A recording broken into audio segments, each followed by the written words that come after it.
因为我们是被雇佣8小时的，所以说就是这个机制就会想方设法的去填满我们8小时的时间。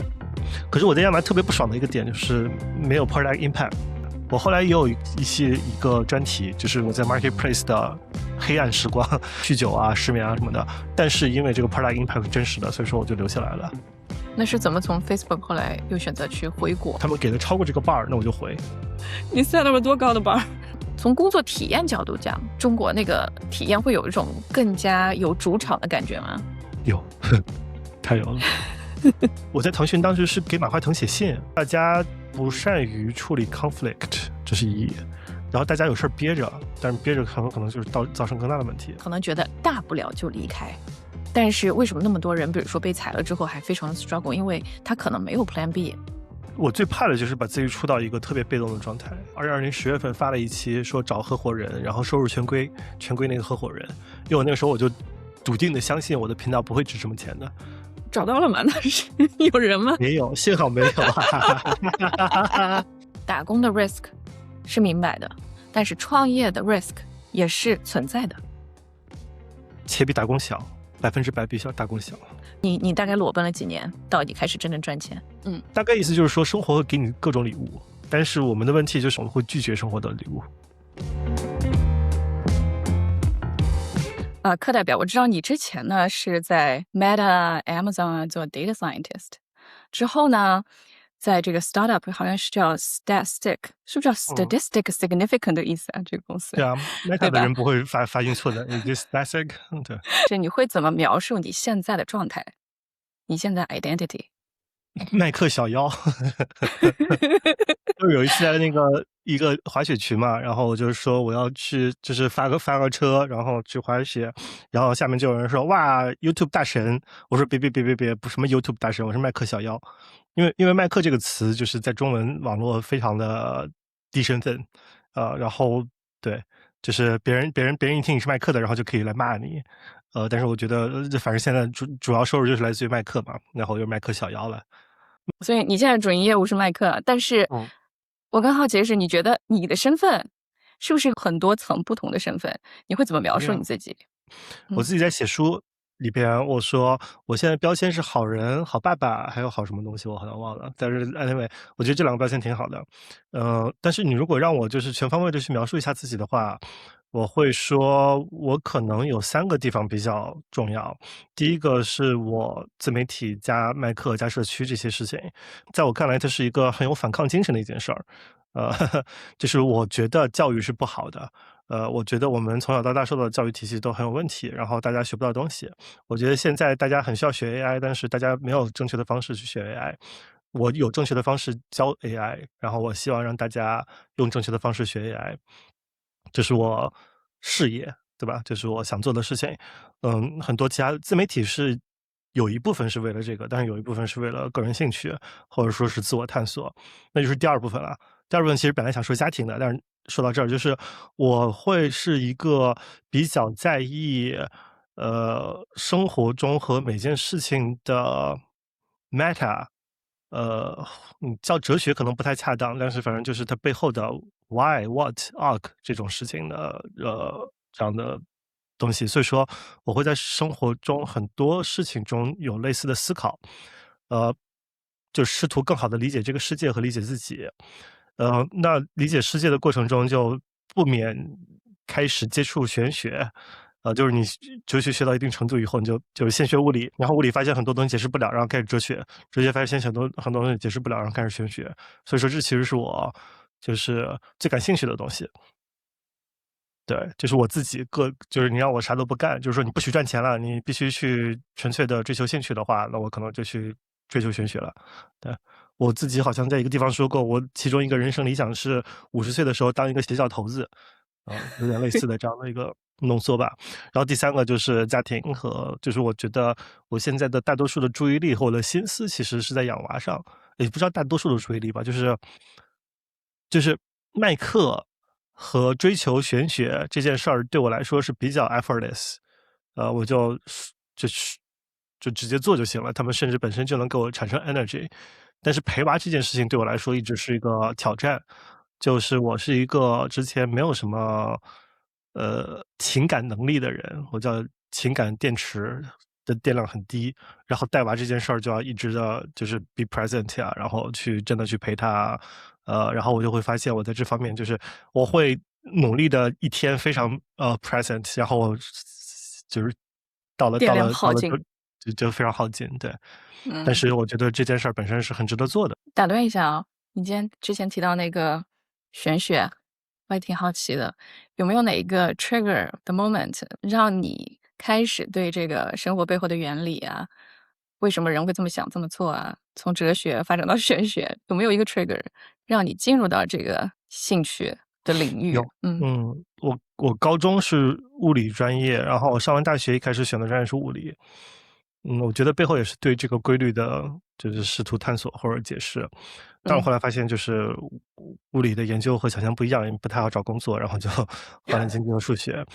但是我一直就这是我记得我在读博士的时候也是非常感兴趣，就是科学解释下的这种就是对本质的探索。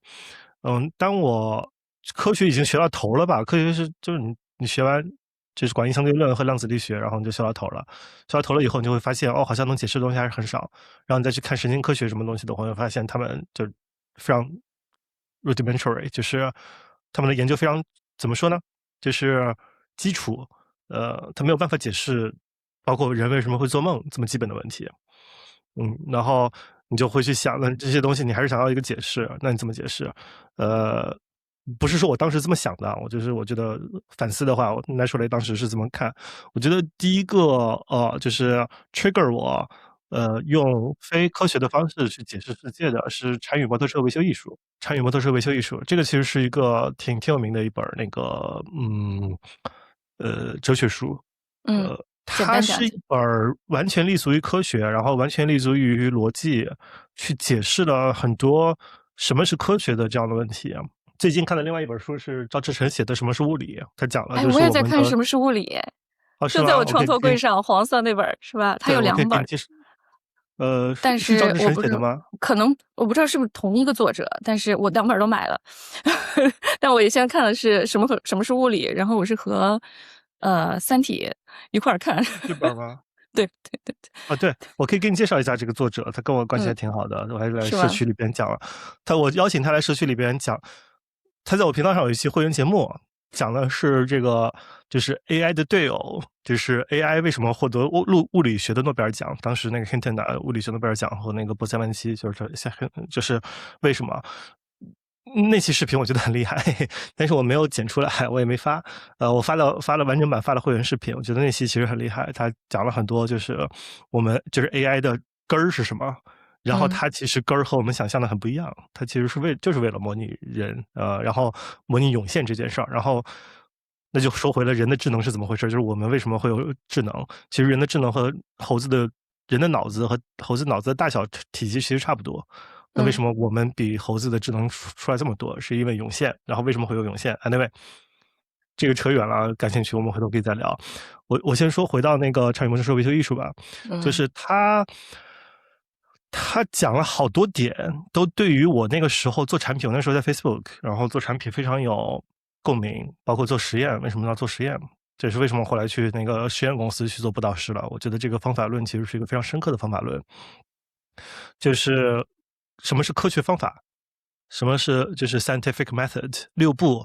你要先 state the problem，然后根据你 state the problem，提出 hypothesis，然后去做 prediction，然后你做了 prediction 以后，你要去那个 observe reality，就是你要做实验，然后你要，validate，去设计实验，设计实验了以后，你要去把你的 prediction 和实验的结果做比较，然后去得到 conclusion，或你发现你的 mental model 出错了，你要去 update 你的 mental model。嗯这个其实是一个非常就是可以运用到很多地方的科学方法论。然后他在后面又讲了一些点，那里边还有好多其他点我就不说了。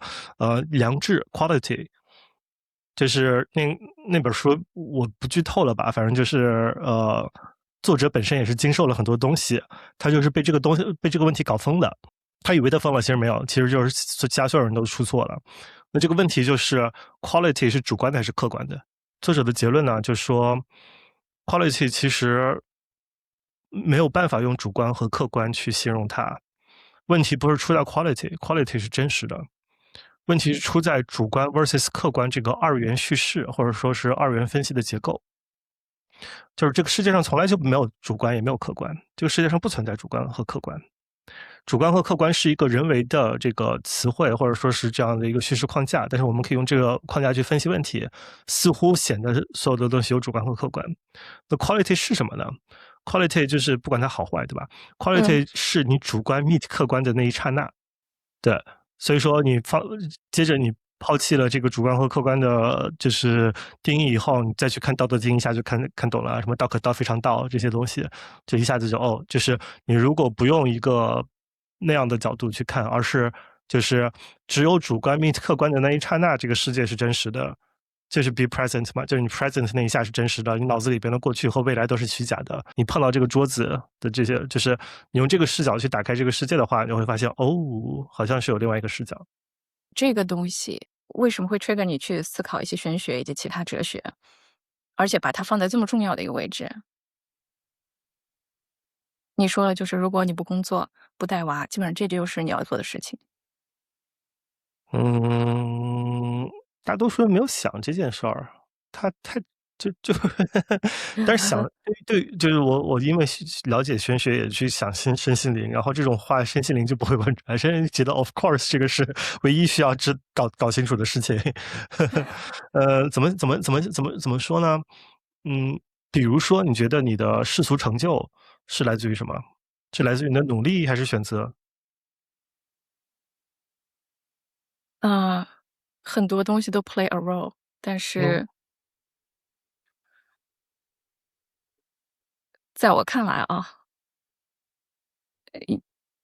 如果是一个 percentage 的话，努力是很小的，选择也是很小的，那有很多什么是大的？其他很多不可控的因素是大的。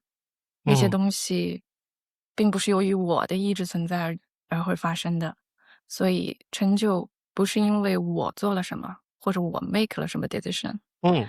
这个成就的出现，如果定义它是成就的话，仅仅是一系列其他 sequence of what has happened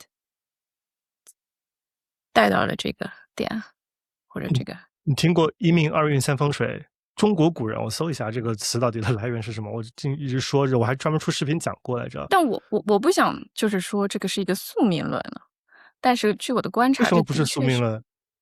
就好像他说出自清代小说《儿女英雄传》，是流传甚广的传统命理俗理，影响一人凶吉福祸的10大因素：一命二运三风水，四积阴德五读书，六名七相八敬神，九交贵人十养生。对，差不多就这个意思。这不是什么宿命，不是这首先宿命论这件事情，我觉得就是它是一个宏观的，就是你基本上人出生能干什么，很大程度上是决定的。当然，你如果看《了凡四训》的话，你会说你可以改一些命，就是你既要信命，然后你也要信能改命，这是我现在的这个世界观。但是就是你刚刚说的嘛，就是绝大多数的东西是你无法控制，你也没有得选，那不就是命运风水？是的，是这风个意思，水其实已经可选了，对吧？就是命和运呢。对命和运，然后孔子不是也说到知天命嘛？我相信天命是可知的，只是大家没有去想，就是大家的脑子 attention effort 时间全都是放在那个努力上，你可控制的。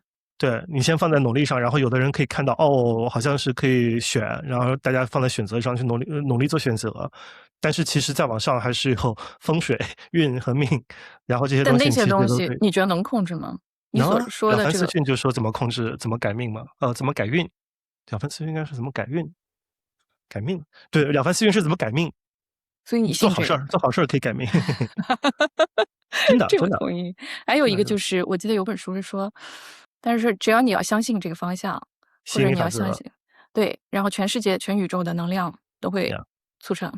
我对这差不多吸引力法也是则和这个吸引力法则。就是显化吸引力法则和显化，我有自己的理解了，然后特别讨厌小红书上的那些但是我觉得本身是很有道理的。你说你现在的重心啊，但是我想让你描述一下你现在感觉，你的整体的状态怎么样？你现在体会你现在的这个生活、工作的状态，versus 你之前在一个相对比较传统的 career ladder 那个状态，对比一下。有什么区别？对比好对比，就是人总是 take 自己先就是你一下子收入提高了10倍，你第二天就习惯了，然后你就嗯感受不出来你的状态好还是不好了，有点这种感觉。我觉得我状态挺好的，但是我可能之前有过很好的状态，反正我肯定是不想回去打工，所以说就说明对比下来的话，是现在状态更好吧。这个自由是我想干什么就干什么的自由，我想 achieve 自己想做的事情，且这些事情 belong to me。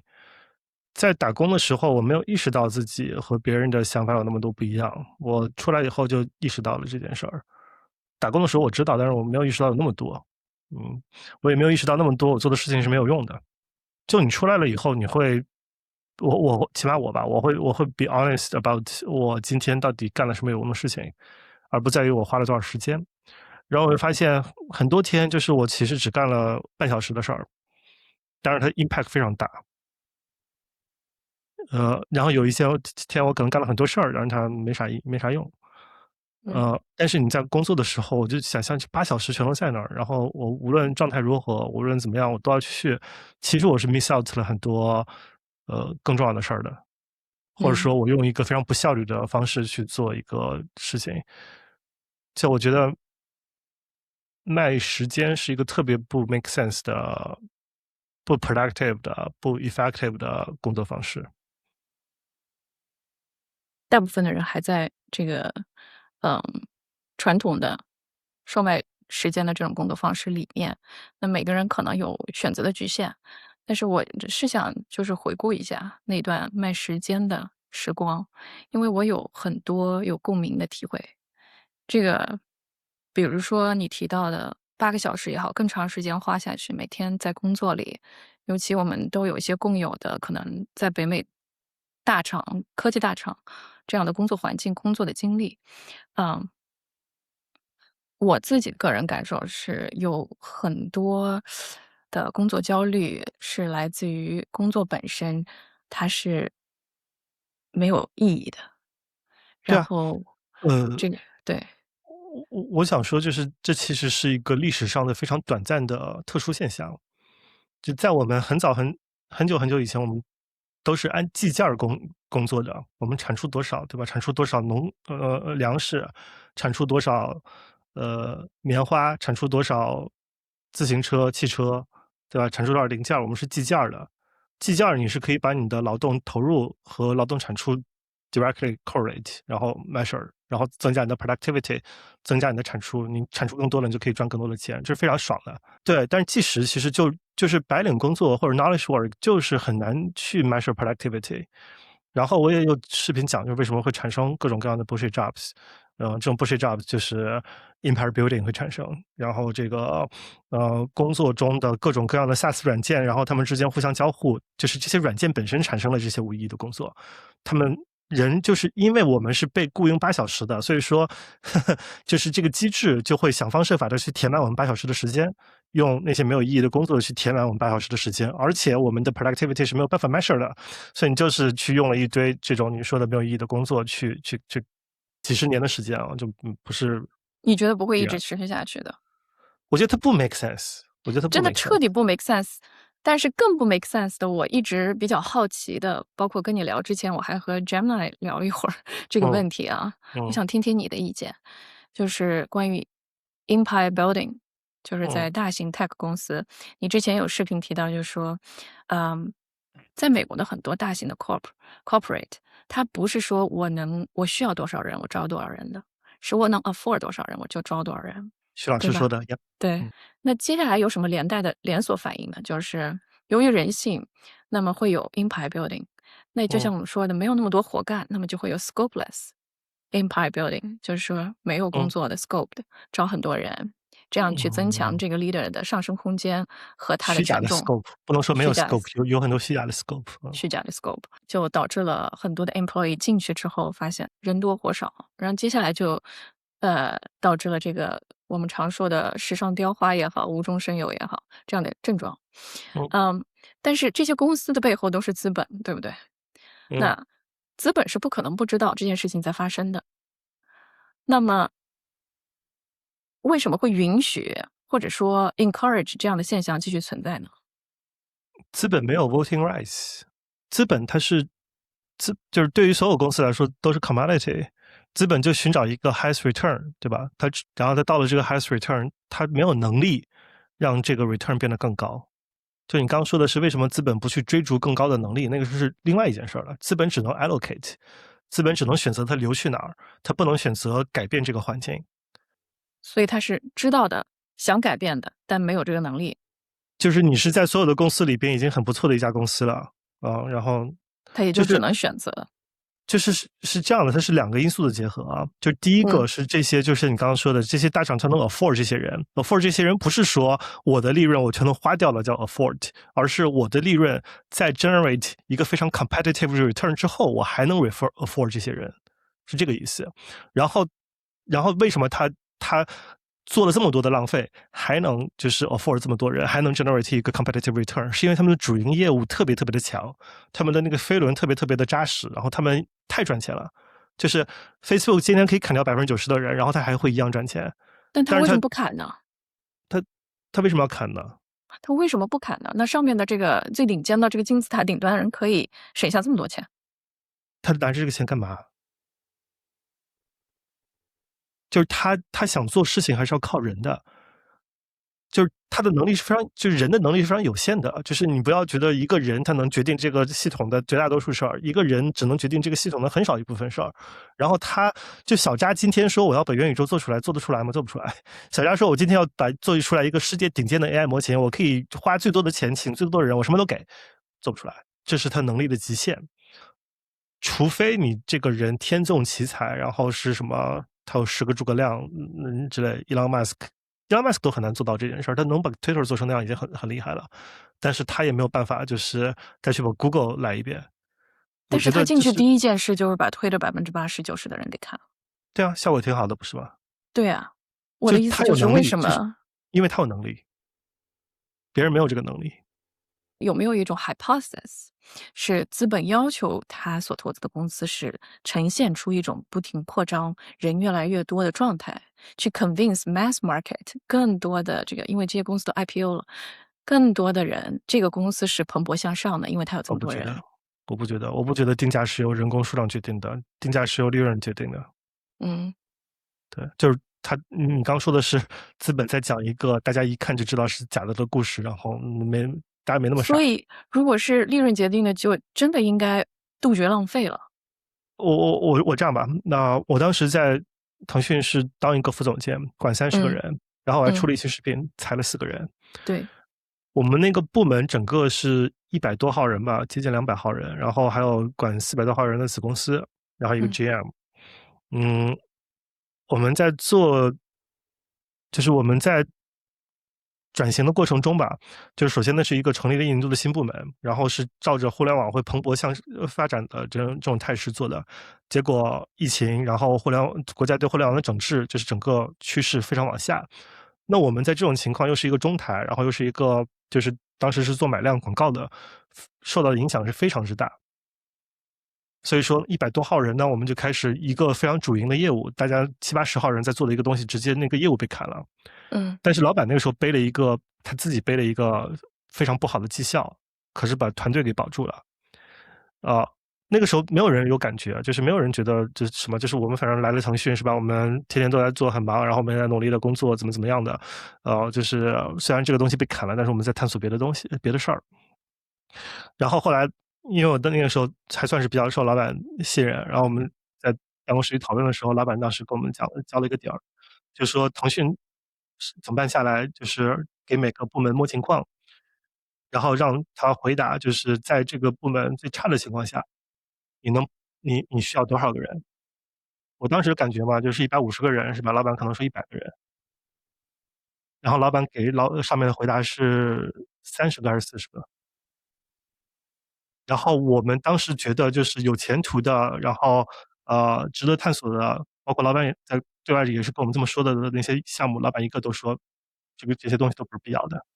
他知道我们部门有一个系统，那个东西是必要的，用20个人去做好这个系统，然后用10几个人去干一些别的事情，讲得非常清楚。然后我一听就是呀，这个确实就是我们部门存在的必要性。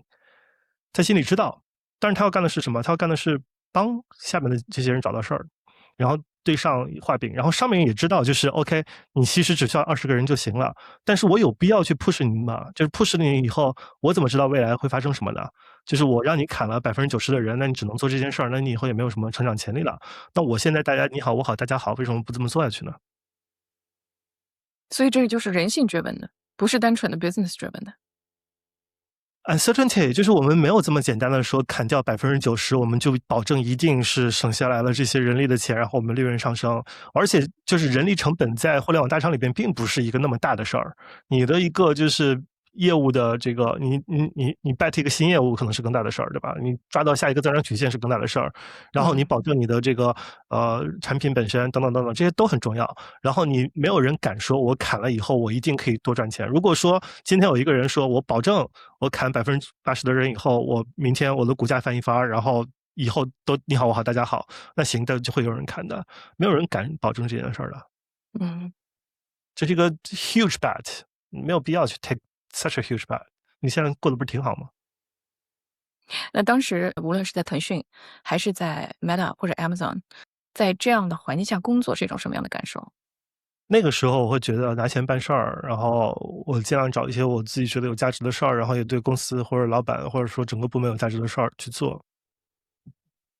所以说我从腾讯回来以后，没有选择回大厂嘛，我没有选择回 Meta，那个 Meta 前同事就非常希望我回去，我没回去。然后我选择加入这个创业公司，是因为我觉得创业公司可能，它离真实的事儿更近一些，然后你就能去做，你做的事更有直接的反馈和那个意义感，一定嗯。程度上是这样子的吧。这也是为什么选择去创业公司，但是我后来觉得还是不如自己做更那个，就是出来之后才发现，哦，当时其实还是受了很多制约的。嗯，你从小是在上海读的高中，然后就出来读本科了。嗯。然后本科毕业呢，在美国工作，然后再辗转回国工作，然后再辗转回来美国结婚生子的。其实我挺好奇，就从小到大，你是不是都一直处于这种飘的状态？我小学1年级开始住宿学校，到后面嗯开始走读。可是我初中的时候就参加那个新学奥赛，然后我记得当时就是还要去就是夏令营、冬令营去济南，呃，住13岁吧，好像住在一个地下室的那种招待所，然后天天喝可乐。发现可乐好便宜啊3块钱一瓶，那个时候一大桶，然后就天天喝可乐不喝水，然后那个空调开16度。对，然后就是，反正个人卫生好像讲的也不是很好，但是就去那个，应该是山师大附中的那个老师，不是山师大，是山师大的一个老师去教，就是全省的那种新学奥赛的选手。对，嗯。就好像我可能钝感吧，就没有觉得那是什么苦日子，我还觉得挺开心的。白天去上课，然后喝可乐，然后晚上去网吧打游戏，就贼开心。对，后嗯。来怎么去的上海？上海那3年有外地生政策，就是06、07、083年高考，所以说我上一届有学长就去了，嗯。然后我那一届也是，既然有这个政策，然后很明显，很明显就是他们整个山东能去清北复交的可能多少人我不知道100来个，然后交大附中一个学校就能去100来个，嗯。对，所以说那个就是我记得好像我们烟台二中吧，烟台最好的高中，一本率是10%几，然后交大附中是98%，所以说 所以 no no brainer。brainer。嗯，当时去上海那3年高中适应的怎么样？挺好的，肯定比在烟台好。就是是吗？我回到烟台去看我的同学，我就觉得哇，他们住在一个监狱里边。就是你在上海4点钟放学，然后大家打篮球啊，干什么的，然后你就是学习，然后周末还可以出去玩儿，你还可以在上海这么好大的城市里边出去玩儿。嗯。对，早上起来也不用起太早，晚上睡觉也不用睡太晚。然后周末2个小时周末，不是2天周末。山东是嗯。5个小时的周末，就上海的周末是2天，山东是5个小时，就是就是整个周日的。周末都要上课的，除了5个小对，时的就是周日休息时间。下午2点钟放学，然后晚上7点钟回学校，这是周末。剩下全都剩下就是早上6点钟起床，晚上学到11点、11点半之类的。然后对，就所以说，你说上海有什么苦的？我说，没有，这一个嗯，天一个地。当时是自己去的还是家长陪着一块儿去？自己去的，住宿嘛，然后就住校。你在家里就一直在烟台。嗯，所以其实感觉你很小就独立出来，自己是一个能够自己照顾自己、自己独立生活的一个个体？我相信大多数人都可以，然后也没有什么难的，只嗯是大多数人没这么干而已。但是这么干了以后，发现它其实比很多其他的事儿，比如说你周末只有5个小时要轻松多了。嗯。然后在上海参加高考，是怎么出的国？或者说怎么哦，决定要出国读本科这我是件事情？学籍在上海，所以说当时在上海的话，就是如果高考的话在上海，但是我没有高考。没有高考的原嗯因是因为我不是信息学奥赛嘛，所以说我在年级就是有这个信息学的加分，所以说年级排名很靠前。嗯然后交大是给我们交大附中12个名额，就是年级排名前12名，你如果过了一本线，就可以直接进交大。然后对，然后我为了不浪费这个名额，就没去参加高考，不然是可以参加高考玩一下，可是呀，体验一把，但是就没有参加高考，嗯因为参加了就会浪费这个名额嘛。对，OK，不起同学。然后就出国啦，就是也是就是看了国内的教育觉得不是很喜欢，然后就想着申请出国。那个时候申请出国不多，但是也有。我是高一的暑假去北京新东方学托福，然后高二在上海学 SAT。当时在托福也是记得昌平吧，好像一个酒店，然后大家在那儿学。嗯，也都是很有名的老师，就是后面他们都是新东方的各路那种负责大神，人。嗯。对，当然那个时候教。所以你高一的时候已经想好要出国读本科这件事儿。这个应该是我爸妈也有很大的关系吧。我觉得我妈还是在这方面，就是帮我做更有利的选择这方面，还是给了我不少这个帮助的。所以父母在 influence，就是可能在规划下去上海读高中啊，去美国读本科啊，这种方向方面的决对，策。他们看到了这个，然后帮我发现这件事情是 viable 的。虽然嗯过程都是我自己去做的，就申请啊，然后什么的，但是他们会就是也会去找做过这件事情的人去请教一下。嗯，你自己当时怎么想的？你自己觉得，哎，有道理，我就这么干，还是说当年的你有自己的想法？我觉得我怎么想的不是很重要。为什么呢？我觉得你还是挺有主见的一个人。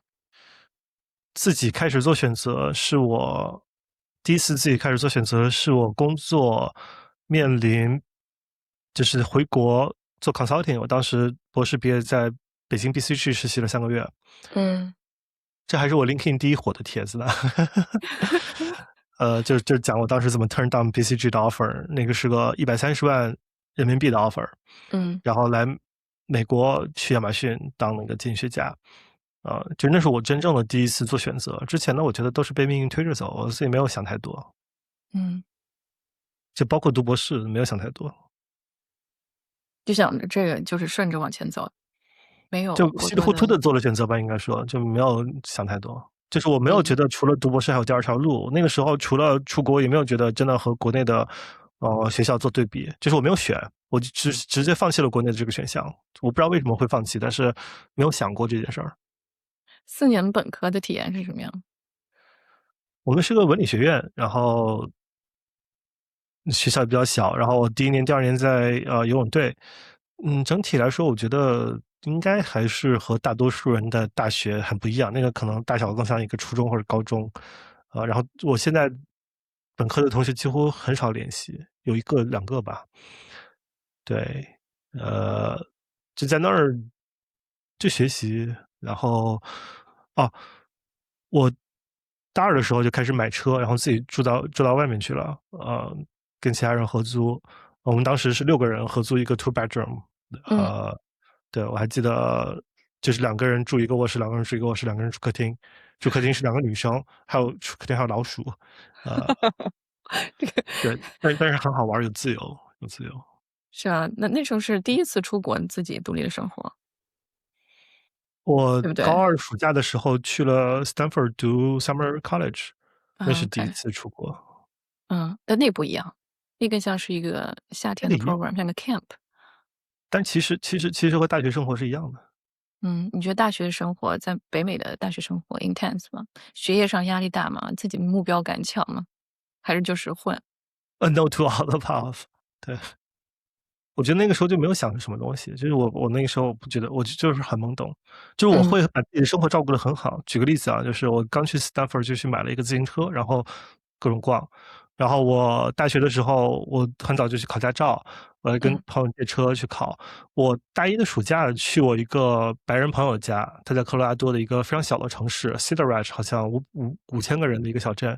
然后嗯我干的事情，当然我们暑假的那个卧室就是宿舍的要清空，就是美国大学暑假的宿舍要清空，所以说我把所有的东西打包好，然后借朋友的车先送去机场旁边的一个酒店。而且那个时候没有 Google Map 啊，就是没有那种 GPS，就是要打印下来的这么一个，我就直，map，接对打印下来的这么一个 map turn by turn direction，然后我就拿着这个地图自己开着车，然后跑去 drop off 那个行李，那个行李是我就接下来我规划好的行程是，我要先去我那个朋友家，然后去完朋友家以后呢，从那个单位飞回来，然后当天晚上住一晚上，然后就回国，所以说我就住那一晚上那个酒店，我提前就跟他们就把行李放到那个酒店前台，这样的话就不用再去拿了。对，然后就去朋友家，做了所有的那个红脖子干的事情，就是开那个四驱车呀，然后打 turkey 啊，然后钓鱼啊这些东西，还对，还去他的 trailer park 的女朋友家里边，对，呃，anyway，去完了以后回来拿着行李回国，就是我觉得这方面的能力好像我就不用去想，包括我嗯大一大二出去玩儿，然后我嗯还记得我去费城玩儿，然后还自己去了一个那种河上的那种船的很高级的酒店吃晚饭，带着相机还拍照。对，现在想想挺不可思议的，因为一个人在那种高级餐厅吃晚饭，一个人。这样一个人，那个时候经常会一个人出去玩儿吗？还是，在这里交了不少对。朋友的，对，就是本科的时候？懵懂，就是不知道一个人出去玩儿那就不是这个社会，鼓励的行为。No, which is fine, but 但是那个时候就是非常的喜欢自己出去探索，自己去闲逛，去自己想去的地方。你看你说的和刚才说的那个选学校是一样的，不是我自己喜欢，就是我懵懂，我什么都不知道，我就这么做了，不是说我 prefer 这个 over 我跟朋友一起，就是我没有想，然后就这么做了。因为从外面看，每一步都挺扎实的。去上海读高中啊，去美国读本科啊，然后去读博士啊，每一步都 I 挺 see，well planned 的。你想，我大一确实，要开始新东方，然后我要读 SAT，然后我来读本科了以后呢，我还要开始跟这个教授一起，看上去是 well planned 的，但其实你嗯。只是就顺着往前走。顺着往前走，对，那就是命运还挺好的，命好。嗯其实每一步都不是那么的 well planned。嗯去上海我觉得是好的，但是你想我当时是在 Stanford 读 summer college，那个 summer college 是不好申的。然后后嗯来我去申 Stanford，我还拿了 wait list。你拿了 Stanford 的 wait list，证明你其实是可以去很好的学校的，包括我还拿了 Princeton 的面试。但嗯是我申请的时候几乎全聚德，好像是 UCSD、普渡和这个 Lake Forest。我当时申的全都是去 top 20这种学校，全都申了一嗯遍。Harvard、Yale，那 Stanford 能拿 wait list，哈佛也是有希望的吧？但是没嗯，有，Lake Forest 是一个排名90多名的文理学院。对，还有一个 CMU 的 waitlist，但是我那时候已经不想学编程了，所以说我就没要。Anyway，嗯就是不是 well planned，就是如果说我当时认认真真的申请，我懂这些事儿的话，我不会，我大三不是我高三非常沉迷于魔兽世界，就是我来 Stanford 读了 summer college，结果我那个室友就玩魔兽世界，然后我那时候就跟他一起玩，然后玩了以后，哇，这个游戏太好玩了，然后整个高三就非常沉迷。所以说我第一次 SAT 考的成绩挺高的，第二次就考的比第一次差很远，因为我该复习的时间都用来玩魔兽世界了。所以这然后我申也是命运的部分。对，我申博士其实也是这个样子的，就是我也是申了好多学校，最后就是呃康奈尔录了，Austin 给了 waitlist，剩下全都拒了，就非常闲。而且当时我如果没升上的话，我根本不知道干嘛。前几天我妹还问我，就当时没升上怎么办？我说我其实当时完全没有想，没有想就是没升上怎么办，没有任何 Plan B。也是我大学的时候沉迷 DOTA，浪费了很多时间。那你面对那种结果呢？就是啊，我升上康奈尔，我觉得康奈尔还行吧。就比如说升本科，看待这个结果，你有什么感受吗？还是其实哎，那没关系，move on。肯定当时是很开心的，然后应该去了很长一段时间，我都非常爽，就是有一种我跟别人比，我总有点优势的这种感觉。因为大多数econ 的博士，就 econ 我是本科直博，但是大多数我的同学都是，如果是国内的话，他们要先读个 master，而且国内或者其他，或者有的时候要做 RA，他们大多数年纪都比我大，甚至大好多岁，呃，对，然后你身边的其他的那些人都是清北啊什么的，就是一路卷出来的，然后你就发现，哎，嘿嘿，我好像比他们还提前了那么几年，你就很开心。嗯，所以博士那几年还可以，还挺开心的，有对自己职业有规划吗？博士过得非常不开心。我是说，就是是吗？你刚问的是得到这个博士就身上的那个感受，我说身上本身带来了很多。博士那些年，为什么呢？我现在才意识到，我可能是在一些我不想干的事情上是有 ADHD 的。就比如说我第2年、第3年，你博士就应该好好做 research 嘛。我每次就是 set up 特别好的环境，然后在电脑前面，然后开始，然后打开三国杀，然后打开炉石传说，对，然后关了，就是可能1个周过去了，就是没看什么东西，没做什么东西，然后非常自责。一直属于那种 guilty，然后拖延的 guilty，没有办法 focus。对，是因为你做那个东西你不感兴趣呢，还是就是无法控制自己的行为？我觉得是做的东西不感兴趣。我在我感兴趣的事情上，我的效率还是挺高的，而且非常专注。现在我在想，就是那些东西我不感兴趣。但是我那个时候我不知道呀，就是我说懵懂嘛，我以为我就感兴趣的，我真正的就是所谓的觉醒，就是我发现我该自己做选择，或者说自己应该知道什么喜欢不喜欢的，就是我应该去做我喜欢做的事情，就是博士第6年。我博士前5年都是说我肯定要去做教授的，我肯定要去学术界的。第6年发现，哦，不。所以你开始反思自己的职业选择了。你问的问题去问我现在的我是 OK 的，因为我现在在做这些反思。但是你带到那个时候全都是不适用，因为我那个时候没有想。然后你说的反思，我是慢慢变多的，所以可能不是像你预想的那样子有一个 plan，或者是预想那样有一个反思，然后这个反思得到了什么东西。那个时候可能就单纯的开始意识到了，哦，我不想做学术，学术不适合我。甚至我可能意识还不是很多。如果我在学术界拿到了很好的申请的结果的话，我上 job market 如果上的很好的话，我就会去学术界。就哪怕我可能开始意识到它是不适合我，我也会去学术界。但是命运对我好的就是我没有，他让我 job market 就是上的很烂，没有得到什么学术界的好机会。然后业界呢，反而又给了我一个，就是我从来就没有实习过，然后去了拿了亚马逊，拿了 BCG，而且给的都不错。然后我就说 OK，那我去业界吧。而且这个似乎也是我更想的，就包括现在的这件事儿，对吧？就是开始做这件事儿，我已经意识到了 static 或者说打工这件事非常不适合我。从各方面都是，就是从做的事情啊、价值啊、认可啊，然后上班的时间啊等等都发现不适合。但是命运不去推我一把的话，我是自己很难去主动做这个选择的。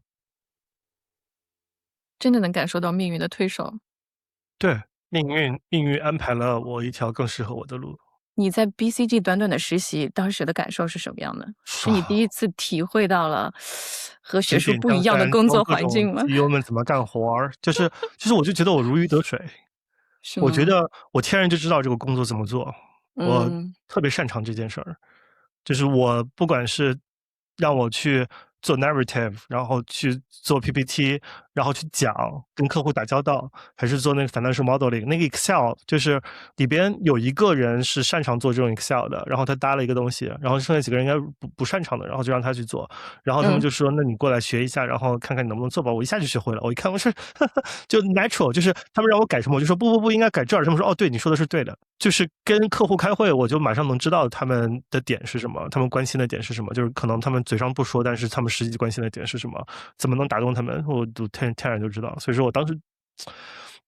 我也不知道为什么我会选亚马逊，但反正 BCG 那个工作可能，也许就是 BCG 那个工作对我来说太如鱼得水了，我就觉得我可能不一定会选择一个那么如鱼得水的工作。这是什么原理呢？没有成长啊，就是你已经到了这个行业的90%的，你还有什么成长呢？所以想追求更多的成长是想去亚马逊的原因呢？还是，哦，可能还是想 push 自己再回北美去工作？我觉得是综合的，我到现在都没有办法想清楚我当时为什么做那个决定的真实原因。我嘴上有很多原因啊，比如说我妹妹要来美国读书啊，然后我自己可能就是北美跳回国内，北美的几年的工作经验可能就 BCG 你永远可以跳回去啊，然后你在亚马逊工作的几年，它可能对吧，就是一个更独特的经历或者 unique 或者有用的经历啊，或者怎么样。但是我现在回想，我肯定当时是更想来亚马逊的，具体为什么我就不知道了。然后来了以后，真的加入亚马逊，回了北美，这个感受上有和你的 expectation 有差别吗？那肯定不一样，但是我觉得，因为这个工作就不一样嘛。你在亚马逊是一个 entry level 最 entry level 的打工人，然后你嗯去汇报的是你的 manager。嗯，BCG 你跟人汇报就是 CEO，那肯定是不一样的。呃，对啊，但是我也不觉得就是我一个刚毕业的博士生就需要去跟 Bezos 天天聊天，不是或者说能有资格去跟他汇报。就是亚马逊给了我很多我完全没有想过的东西，包括工作的自由度啊、社交啊，那个 economics，我当时在亚马逊是一个经济学家的岗位，大家还是一个非常close knit，就是亚马逊100多个经济学家吧，大家经常一起办活动，或者说搞这种学术交流什么的，然后去上那种 machine learning university，就工作时间，然后可以一周花1天的时间去上那种上课，嗯，所以说整个体验我觉得还是挺好。虽然我觉得就是我做的绝大多数的事情 ultimately 没有什么意义，但是我觉得整个工作体验是挺好的。在亚马逊待了多久？2年，我的所有工作为什么 都是2年，就是亚马2年，Facebook 两 Meta 年，腾讯2年？2年，然后 Static 2年。嗯，怎么会选择就是要跳槽？还是说这个机会找到你？我当时就有一种感觉，就是一定要面试，所以说我当时在亚马逊面了几个地方，就是基本上我不会主动去投，当然有猎头嗯找上来了，我就会去面一面。我记得印象最深的是快手来面，而且就面到最后，我是面了他们的 co-founder 程一笑，面到 co-founder，然后给了一个44万美元的 offer，其中嗯，20多万是期权，而且是那个上市前的期权，上市之后就那个 offer 巨大，就没去。因为我觉得我不知道，就好像还是觉得要做的事情是那个，亚麻的重复。Facebook 当时面了，然后他给了一个 senior data scientist offer，嗯，但是钱其实比亚麻少，因为亚麻那个时候股票涨得很多，而且亚麻的股票 cliff 是20%、5%、15%、40%、40%，所以说待了2年扔了80%股票，那个涨幅是钱是更少的。嗯，可是我在亚麻特别不爽的一个点就是没有 product impact。我想做任何事情，我都只能去跟我的老板聊，然后跟老板的老板聊。然后如果想要去程序员去做的话，就是我先要经过这2层，然后他们去找隔壁的 engineer manager 聊，然后 engineer 去排期。嗯，你想做任何一个东西，可能都要3个月以后，这还是快的。或者你自己要去做，然后你就对，就是做的那些东西没有任何的 impact，看不见。这是我特别特别不爽的一个点。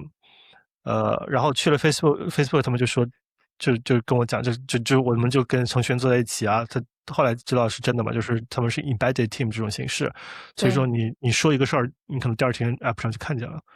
嗯，对，我后来也有一个专题，就是我在 marketplace 的黑暗时光，就去了以后就是有各种各样的那种就是黑暗的事情，酗酒啊、失眠啊什么的。但是因为这个 product impact 是真实的，所以说我就留下来了，就是让我那么不爽。然后，但是我还是觉得这个点是让我爽的。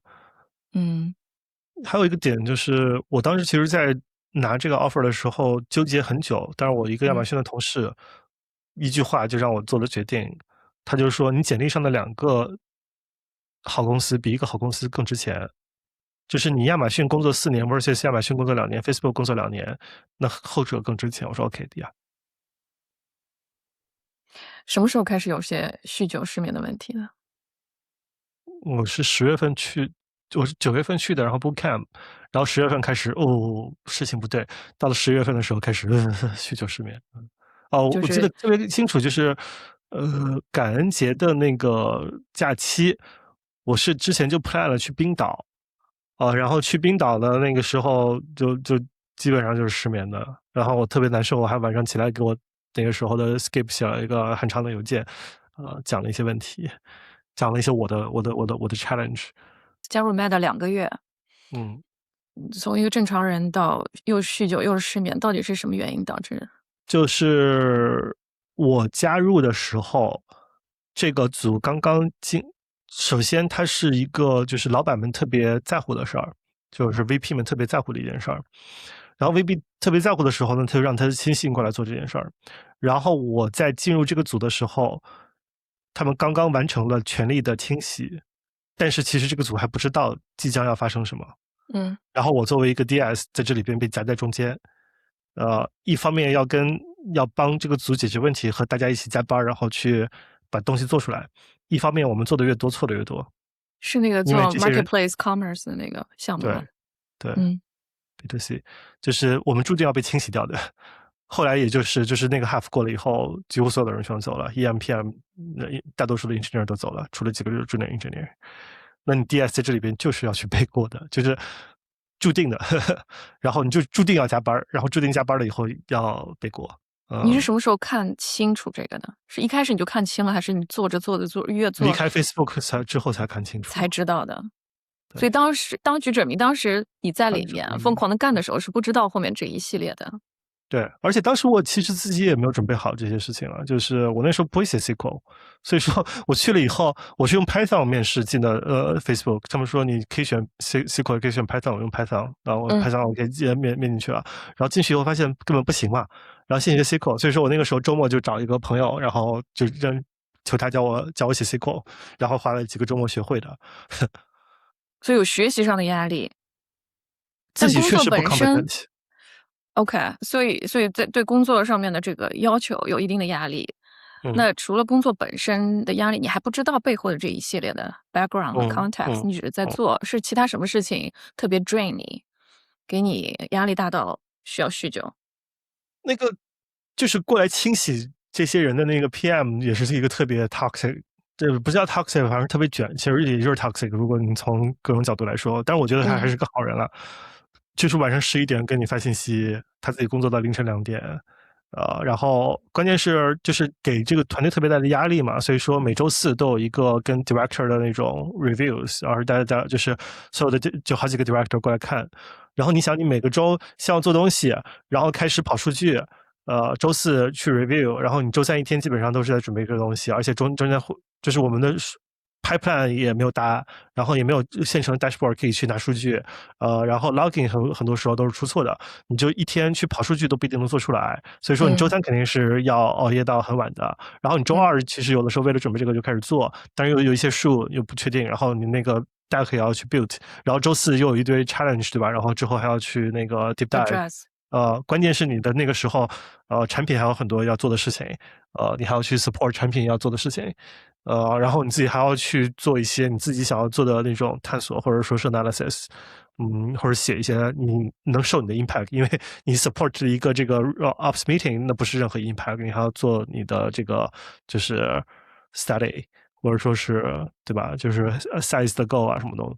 而且这些东西术语都是新的，比如说什么 illness 什么意思啊？retention 我之前也没算过，对，那 transaction 什么 conversion rate 有几种不同的 conversion rate，impression to PDP to checkout to transaction， 这些东西全都是新概念，对，所以就处于一种 burnout 的状态，加上所有做的东西会不停的被 challenge，一直有巨大的 uncertainty。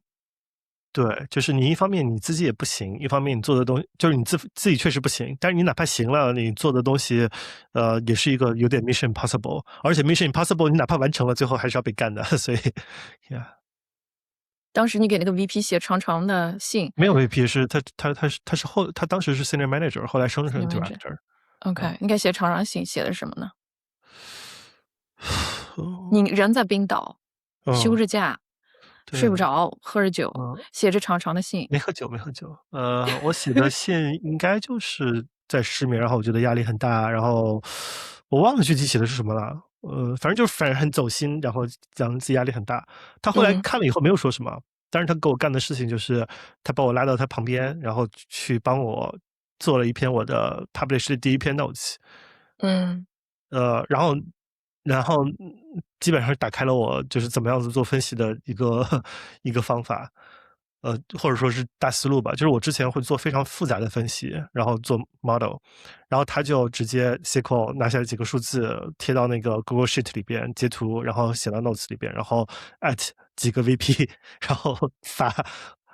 我说啊，草台班子。其实就是那个数据是重要的，不是？我觉得不是草台班子，是直击本质。所以你是有点 overcomplicated 之前的流程和之前做这亚马逊事的方式。肯定是会 overcomplicated。你想干点啥事儿都要3个月，那当然 overcomplicated。我当时嗯，觉得哇，我2个周能把这么一个东西做出来，简直是神。在亚马逊，大家都会觉得哇，你太能 deliver 了。这边说你为什么1个小时之后还没有做完？嗯，OK，那之后有好转吗？好，在那之后开始找到节奏，但是就是那个难受的点持续了半年，就是我失眠应该是失眠到第2年的1月份、2月份，然后真正的找到工作节奏可能是那一年的4、5月份，嗯，第2年的4、5月份，确实是在产品上找到节奏了，然后就那个 BCG 如鱼得水的感觉回来了。怎么找到的？有个过程吗？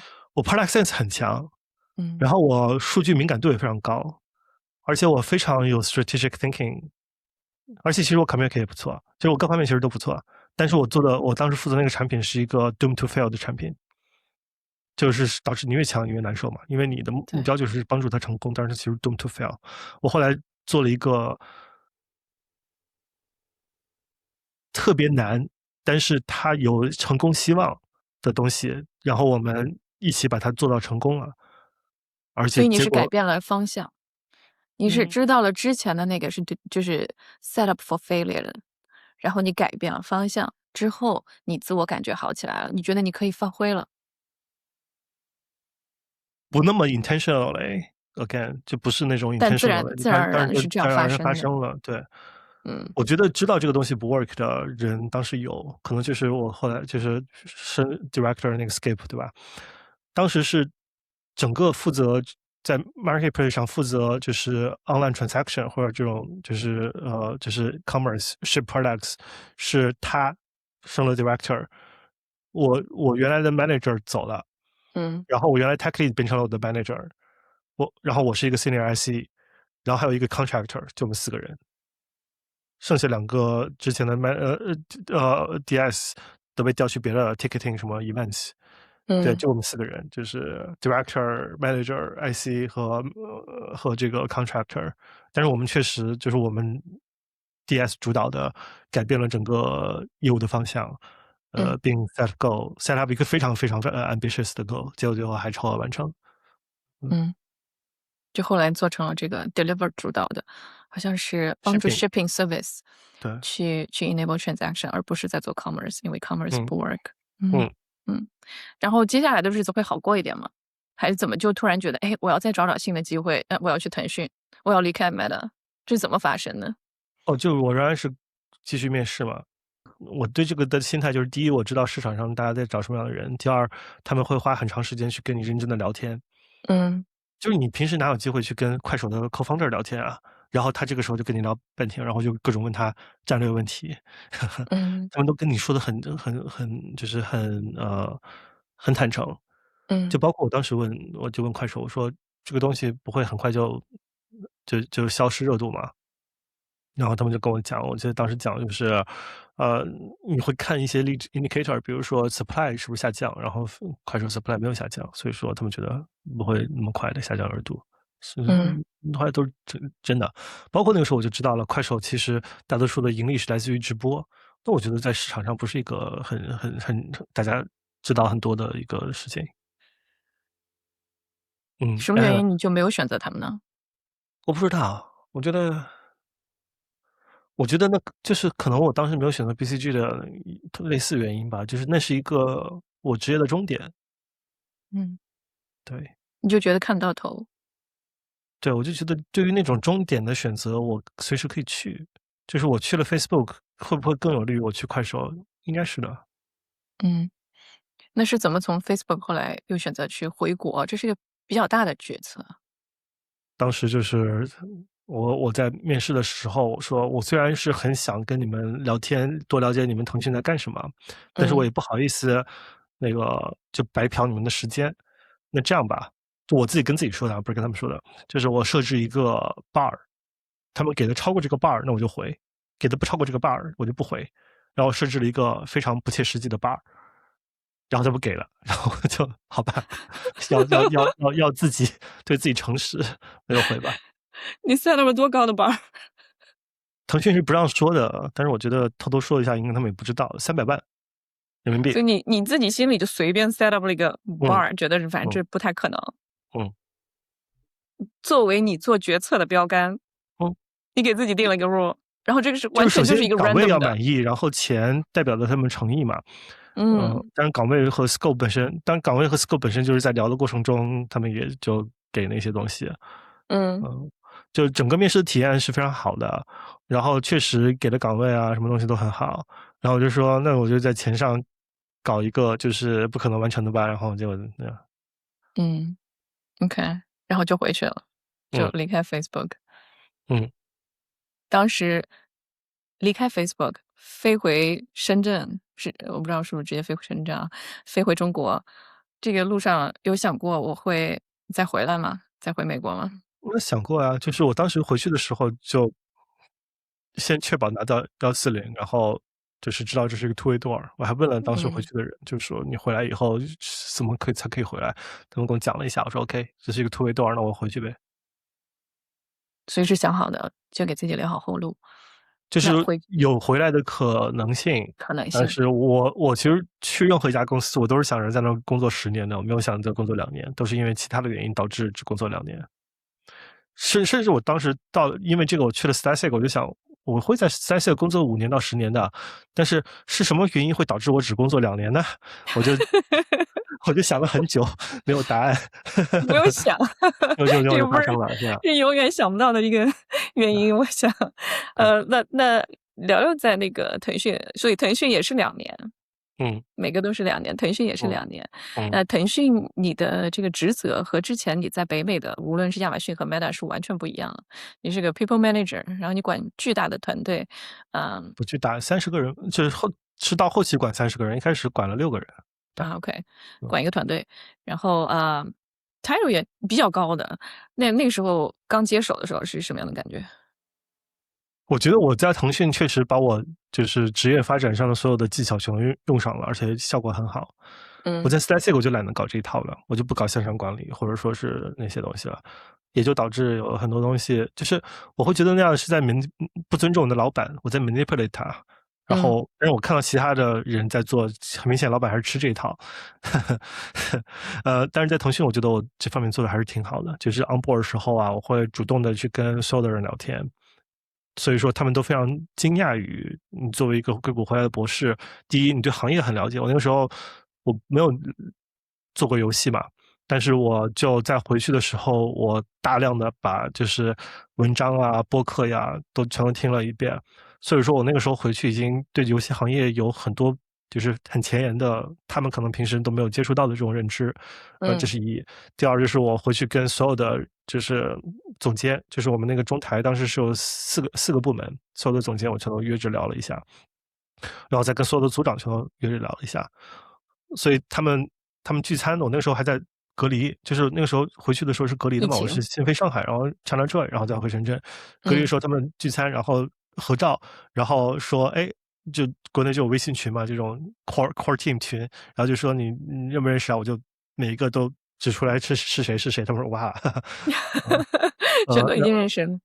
对，然后回去以后，我觉得我上手也特别快。我还干了一件事情，就是当时正好总办，腾讯有那种，就总办就是最大的大佬们嘛。腾讯游戏有2个总办，但是一个去 PCG 了。后来腾讯游戏的那个总办是马小艺，他就主导了一个项目，交给我们这个部门去做，而且是两个大部门一起去做，我们和另外的一个兄弟部门一起去做。他们要去汇报，就让我去听一听，因为觉得我回来以后可能可以去做这件事儿。然后汇报的过程，他们在汇报的过程中，我就觉得这个汇报的东西不是给那种 C level 看的，太 technical 了，我就帮他们改，然后改一改，他就说那你去汇报算了。因为他们看到了我能汇报好的潜力，就是他看到了你似乎能 get 到就是大老板在想什么，包括说的这些内容。然后我就当时还在隔离，所以说我其实是在烟台，就是我从上海回了深圳一天，然后我见了一些人，结果他说你必须回烟台隔离，然后就回烟台隔离，然后在烟台远程的跟那个总办领导汇报了一次，汇报的效果很明显是很好。然后这个项目的主导权就是在2个部门一起做的时候，主导权在我们这儿，然后这件事儿很明显在老板那儿也非常加分，嗯。啊、就是他那 set up 的 foundation 是很好，然后之后的合作也有各种各样的东西吧，反正，哎，总之就是也是如鱼得水，如鱼得水。那这个如鱼得水体验要去，叫停，然后回美国，这个当时这感受和当时这个 BCG 是不是很像呢？我当时几个点，第一呢，就是我发现了大厂打工是 ultimately 没有意义的，继续升职加薪，就是我去看我那个 GM，就刚刚说的那个 GM，他的生活其实挺压力很大。你想，100多个人做20多个人的业务，然后需要给大家找事儿干，关键大家不领情，大家，他在部门里边应该绝大多数人是不领他的情的，就觉得哎呀你怎么又在给大家画饼啊？然后你做的这个东西怎么又在改啊？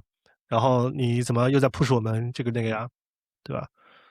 所以就是然后生活也就还好，就是你虽然赚很多钱，但是你那个在深圳那样生活也就还好，所以我觉得那并不是一个 desirable 的这个生活方式。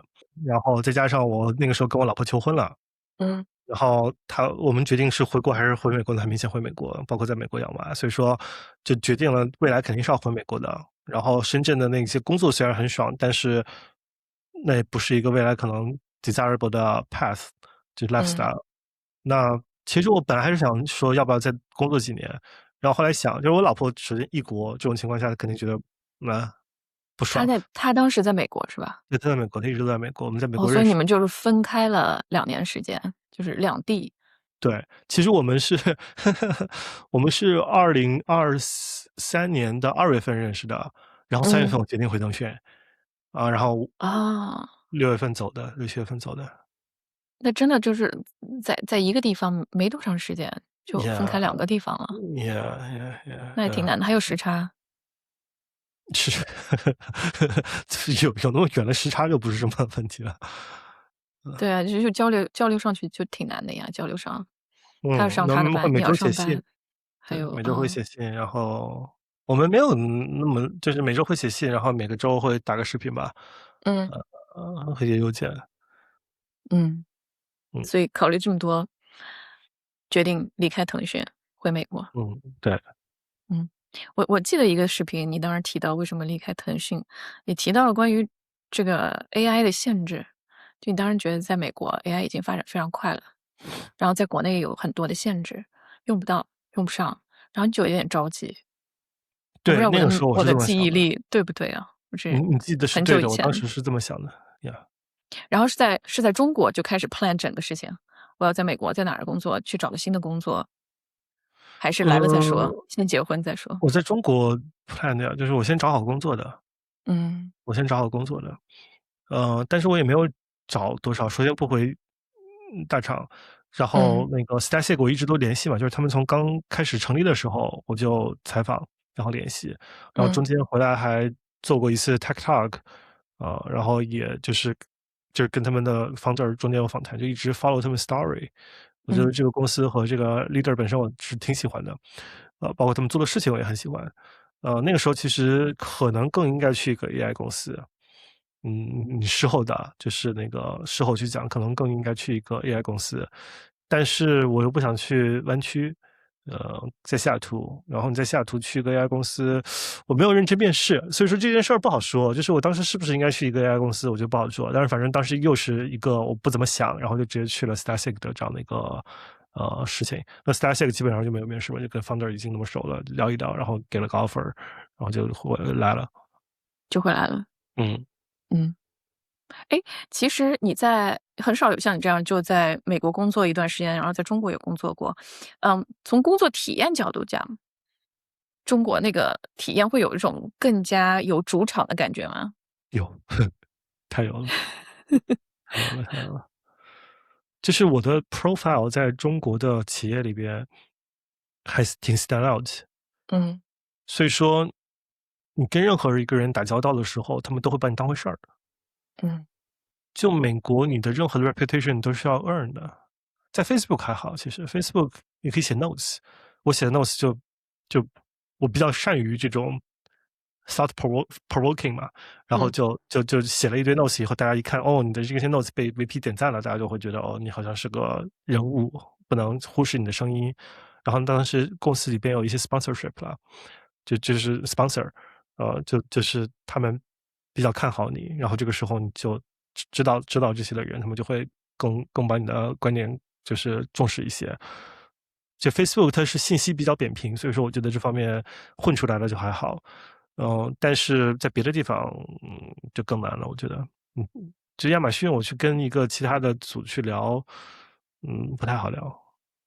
人家不知道你是谁，人家也不一定会 pay attention。别人不把你当回事儿吧？就我在腾讯当时是给马化腾写信，马化嗯，腾在年会上说他不惜买量，然后我们整个部门 devastated，我们叫流量生产部，就是做买量的。马化腾说我不惜买量，我们不要买量。然然后你给他后然后我就写了封信。然后我你后面写完我就给马化腾写信，我说买量其实是游戏规模化增长的唯一途径，然后不拉不拉不拉理由不拉，然后写了，马化腾年会没开完还给我回了以后，对，然后那个我们整个然后我们整个部门年会的时候还把这个邮件拿出来说，你看孙博给那个马化腾写信，其实小马哥不是说他不惜买量，而是需要用更规模化的、用正规的方式、系统的方式，这里边就是猫腻太多了，所以说我们部门正在做正确的事情，巴拉巴拉，就给大家很多的安慰啊。你给他写这个信，你的老板知道吗？还是你就是我就是要写，我写了再说？就是所谓的主场嘛，就是我对这件事搞得很利弊搞得很清楚。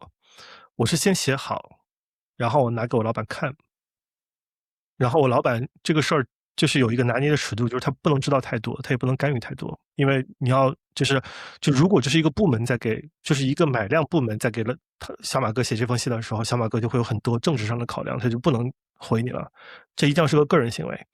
但是这个个人行为你又一定要让老板知道，所以说我对。就先告诉老板，然后老板去这样知道，然后老板间接知道了以后，他们其实小讨论了一下要不要发，然后觉得都已经这样了，是吧？发一发好像也还好，就反但正起码是你也不算一个就是平民啊，你也是个 senior director 在那里，是不是？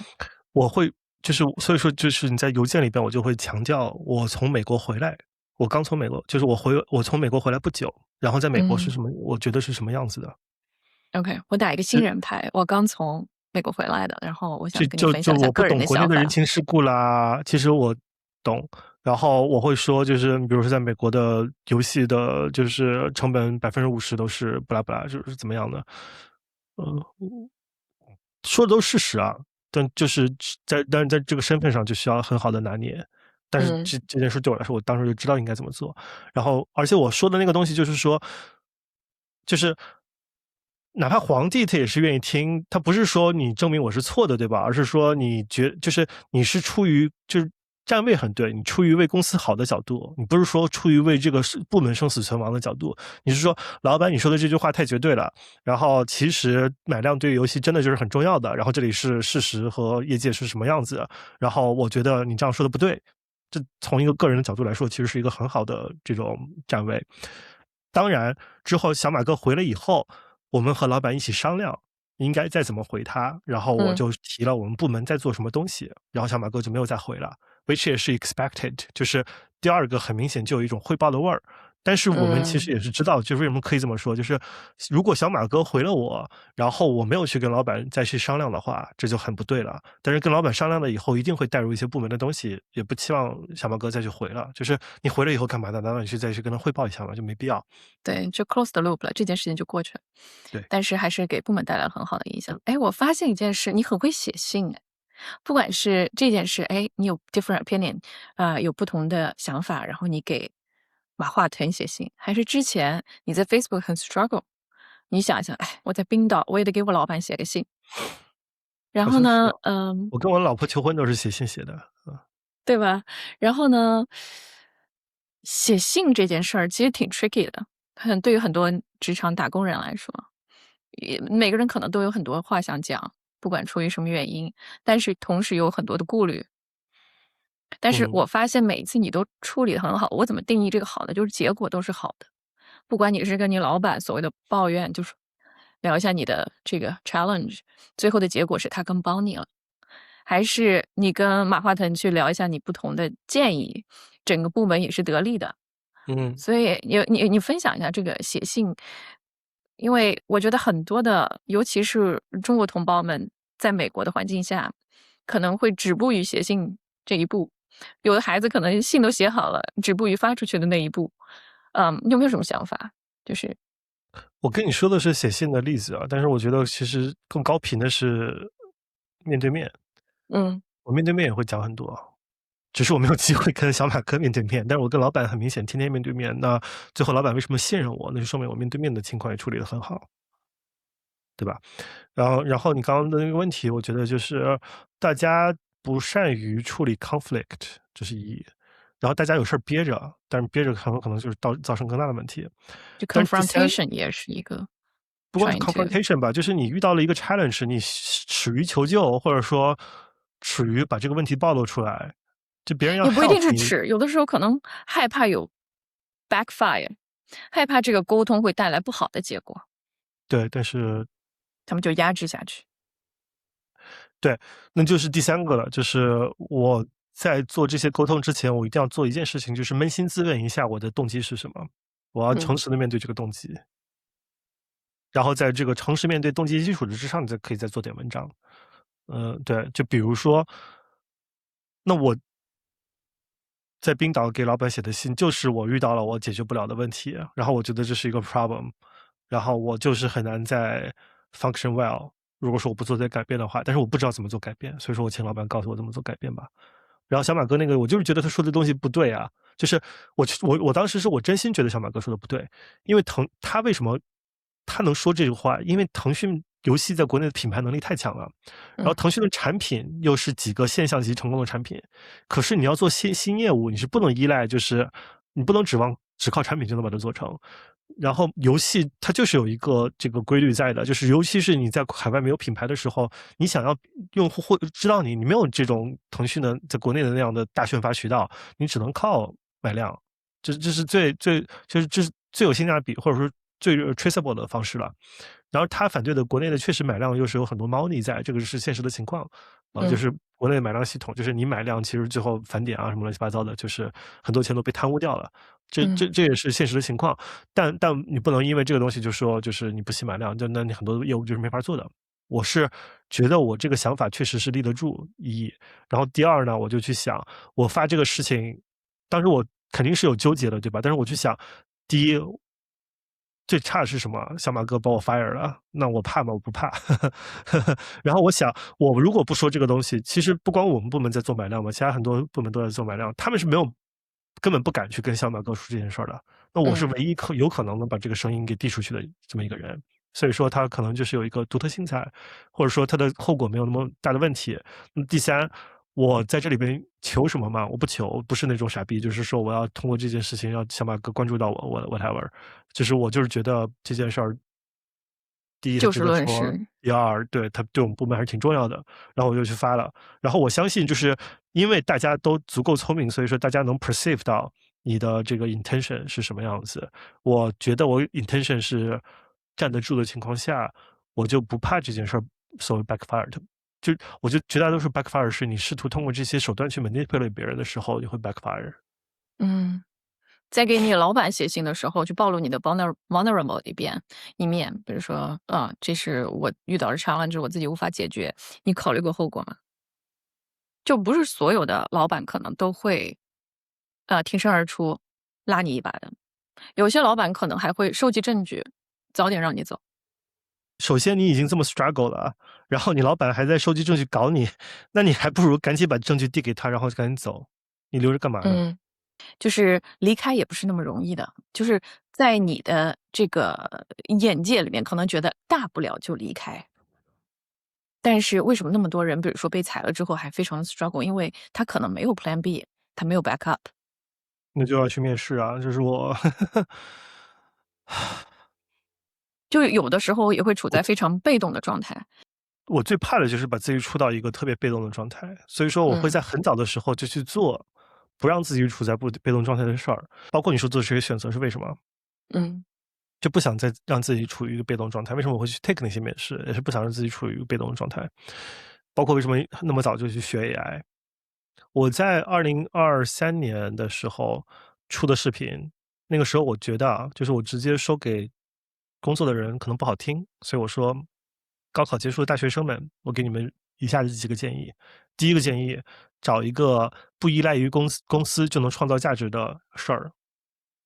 第二个呢，就是大概好像问一下人生的建议吧，问人生的意义，虽然没有答案，但是值得问一下。第三个是好像干什么我忘了，但是第一个其实我是说给在打工的人听的。那之后我在各种场合也试图的就是想跟大家去说这个，为啥？因为我那个时候已经完全的了解了 AI 是一个什么东西，我知道它在未来就是会取代绝大多数人的 skills，你一定会落到一个被动的局面的，只是一个时间问题。那你在23年的时候，你可以去着手做这件事儿，你也可以在26年的时候着手去做这件事儿。但是我相信我现在在说，你要去学 AI 啊，你要去做自己的数字资产啊，你要去做自己的商业啊，你要去 explore 公司不出卖自己时间啊，就说这些东西，大家只会觉得你在创造焦虑，然后大家不会去真的去做的。直到当大家没有选择的时候，他会说：“啊，资本家，啊，我好惨啊，我没有”对吧？你早干啥了？23年的时候你就可以干这些事儿了。所以你一直是一个危机感很强的人吗？危机就是危和机 risk 这些东西，我是觉得我对未来的想象特别具象。嗯一个事情在未来会发生，它和今天发生对我来说感觉是一样的。我觉得好像很多人不是这么想象的，很多人就是我只要今天没有丢掉工作，哪怕我危险已经迫在眉睫了，我也没有关系。我就特别不理解为什么二战时候犹太人不赶紧都跑出德国，然后我也不理解为什么东北的下岗工人80年代东北下岗工人为什么他们不去早点做其他的准备。然后我现在发现就是 AI 来了，大家也一样。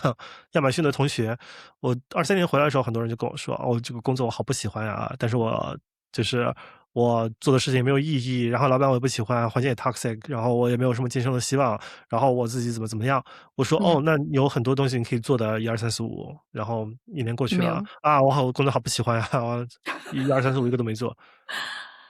人都是有惰性的，也是有惯性的。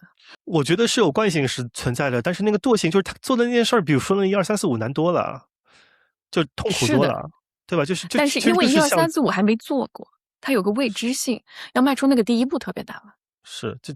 就是你一开始问我那个问题，你去上海读书 versus 在山东读书，上海是不是很辛苦？山东那个辛苦就是你5个小时的周末的辛苦 versus 你可能要去上海参加一次考试，然后你可嗯。能要去一个陌生的城市，which is 上海比烟台好玩多了。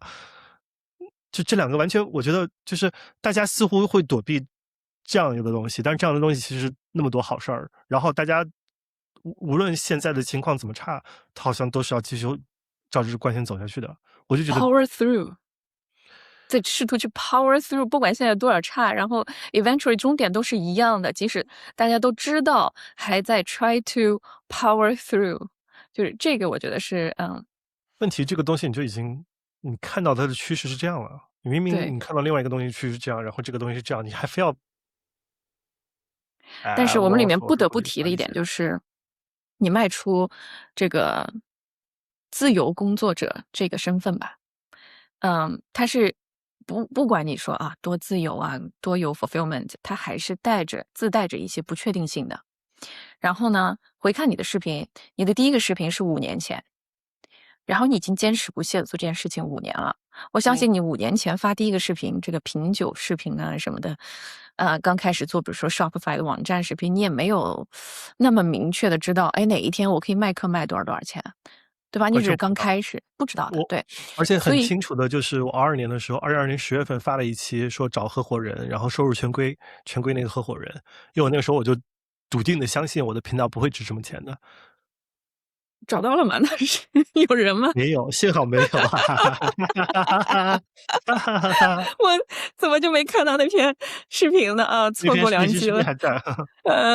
但是我的意思是，走出这条路其实是有巨大的不确定性的，对不对？嗯，你不同意吗？不同意啊，就是啊，打那你说。工这件事儿的 risk 是明摆着的了，现在。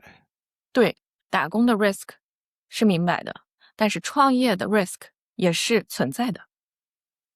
且比打工小，100%比打工小。对，我看了那期视频啊，好像是微软的曾经的对。高管还是什么，聊了关于打工和创业，我很同意。甚至，我有个理论啊，就是哪怕你还没有开始创业，仅仅处于我要 evaluate 一下 offer，10年前可能说我要去个大厂，有更稳定、更高的薪水，对吧？但我不要去 startup，因为它明天可能就死了。但是大厂可能现在你去看，你的 expected tenure maybe 就是1年，嗯甚至更短。但嗯。你的 offer times 1年或0.8 versus 一个 startup 可能就是差不多，甚至更差。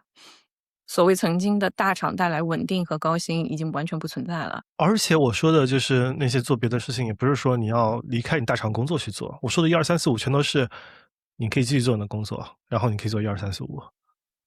而且你可能因为做了这1、2、3、4、5，你在工作上的感受会更好一些。对。比如说我视频里边有那边没法公开嘛，就是那个 OE overemployed 那个同学，他因为做了2份工作，所以说他每份工作其实就2份工作加起来花的时间比当时1份工作要少，而且体验要更好，赚的是 double。因为他对。不怕了，因为他做了2份工作，他又不怕丢任何一份工作，他就可以选那些他真的觉得有价值的和自己擅长的工作去做。然后因为他敢选，所以说他就发现，哦，其实还挺好的。话说他好像做了那期视频之后的另一年是打了3份工，后来可能又打了第4份工。就开挂了，就就一切是人其实都有可能。他就是个普通人啊，就是他和我们都一样啊，他不是什么对啊，然后这人是可以做到这些事情的嘛，但是你呀，嗯。非要去选择受那个苦，我真的是没法劝这些啊，我当然劝大家。问个题外话，就是你的老婆在工作的吗？他谷歌程序员。所以她是可以提供这个 稳定 health 性。insurance 稳定性嗯。和 health insurance 稳定性也不一定吧，但是起码健康保 Health 险是可以 insurance 大的。家老是说它是个大事儿，但是你自己掏钱去做 health insurance 的话，一年几千块钱吧。就是它是一件事儿，但是它不是大家老是把它 blow out of proportion，就是我打工是为了有 health insurance，那几千块钱的事情。是有这样的 option 的。OK，那你觉得你能够自由的选择现在这条路，不管你是被命运 push 到这里的，还是你自我选择，我就是100% full time dedicate 在我自己的这个创业上面。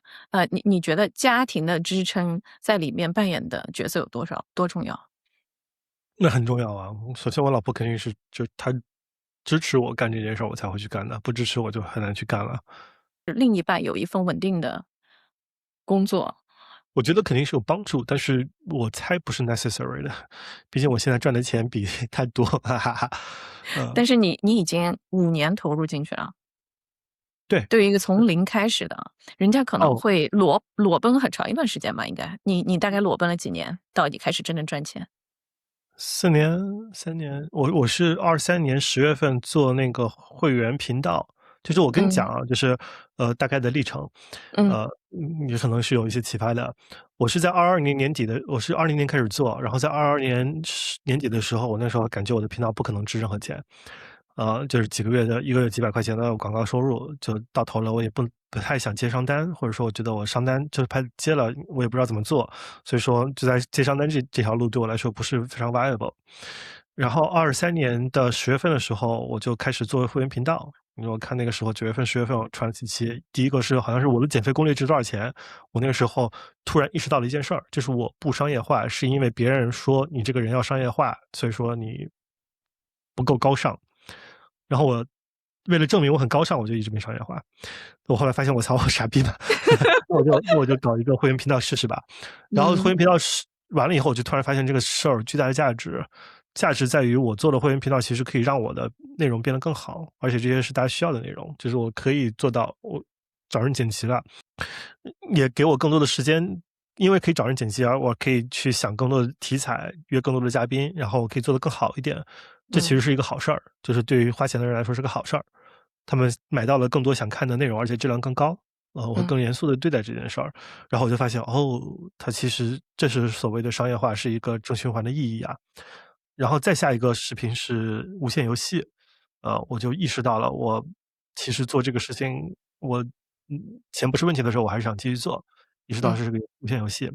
然后所谓的商业的成功，就比如说卖课这些东西，是我觉得我自带的一些，就是这方面我就会这么想，我就会自己去把这个社区做起来，然后把我的课程做起来。那些对我来说反而是一个比较自然的事儿。想通这些点之后，我就发现什么呢？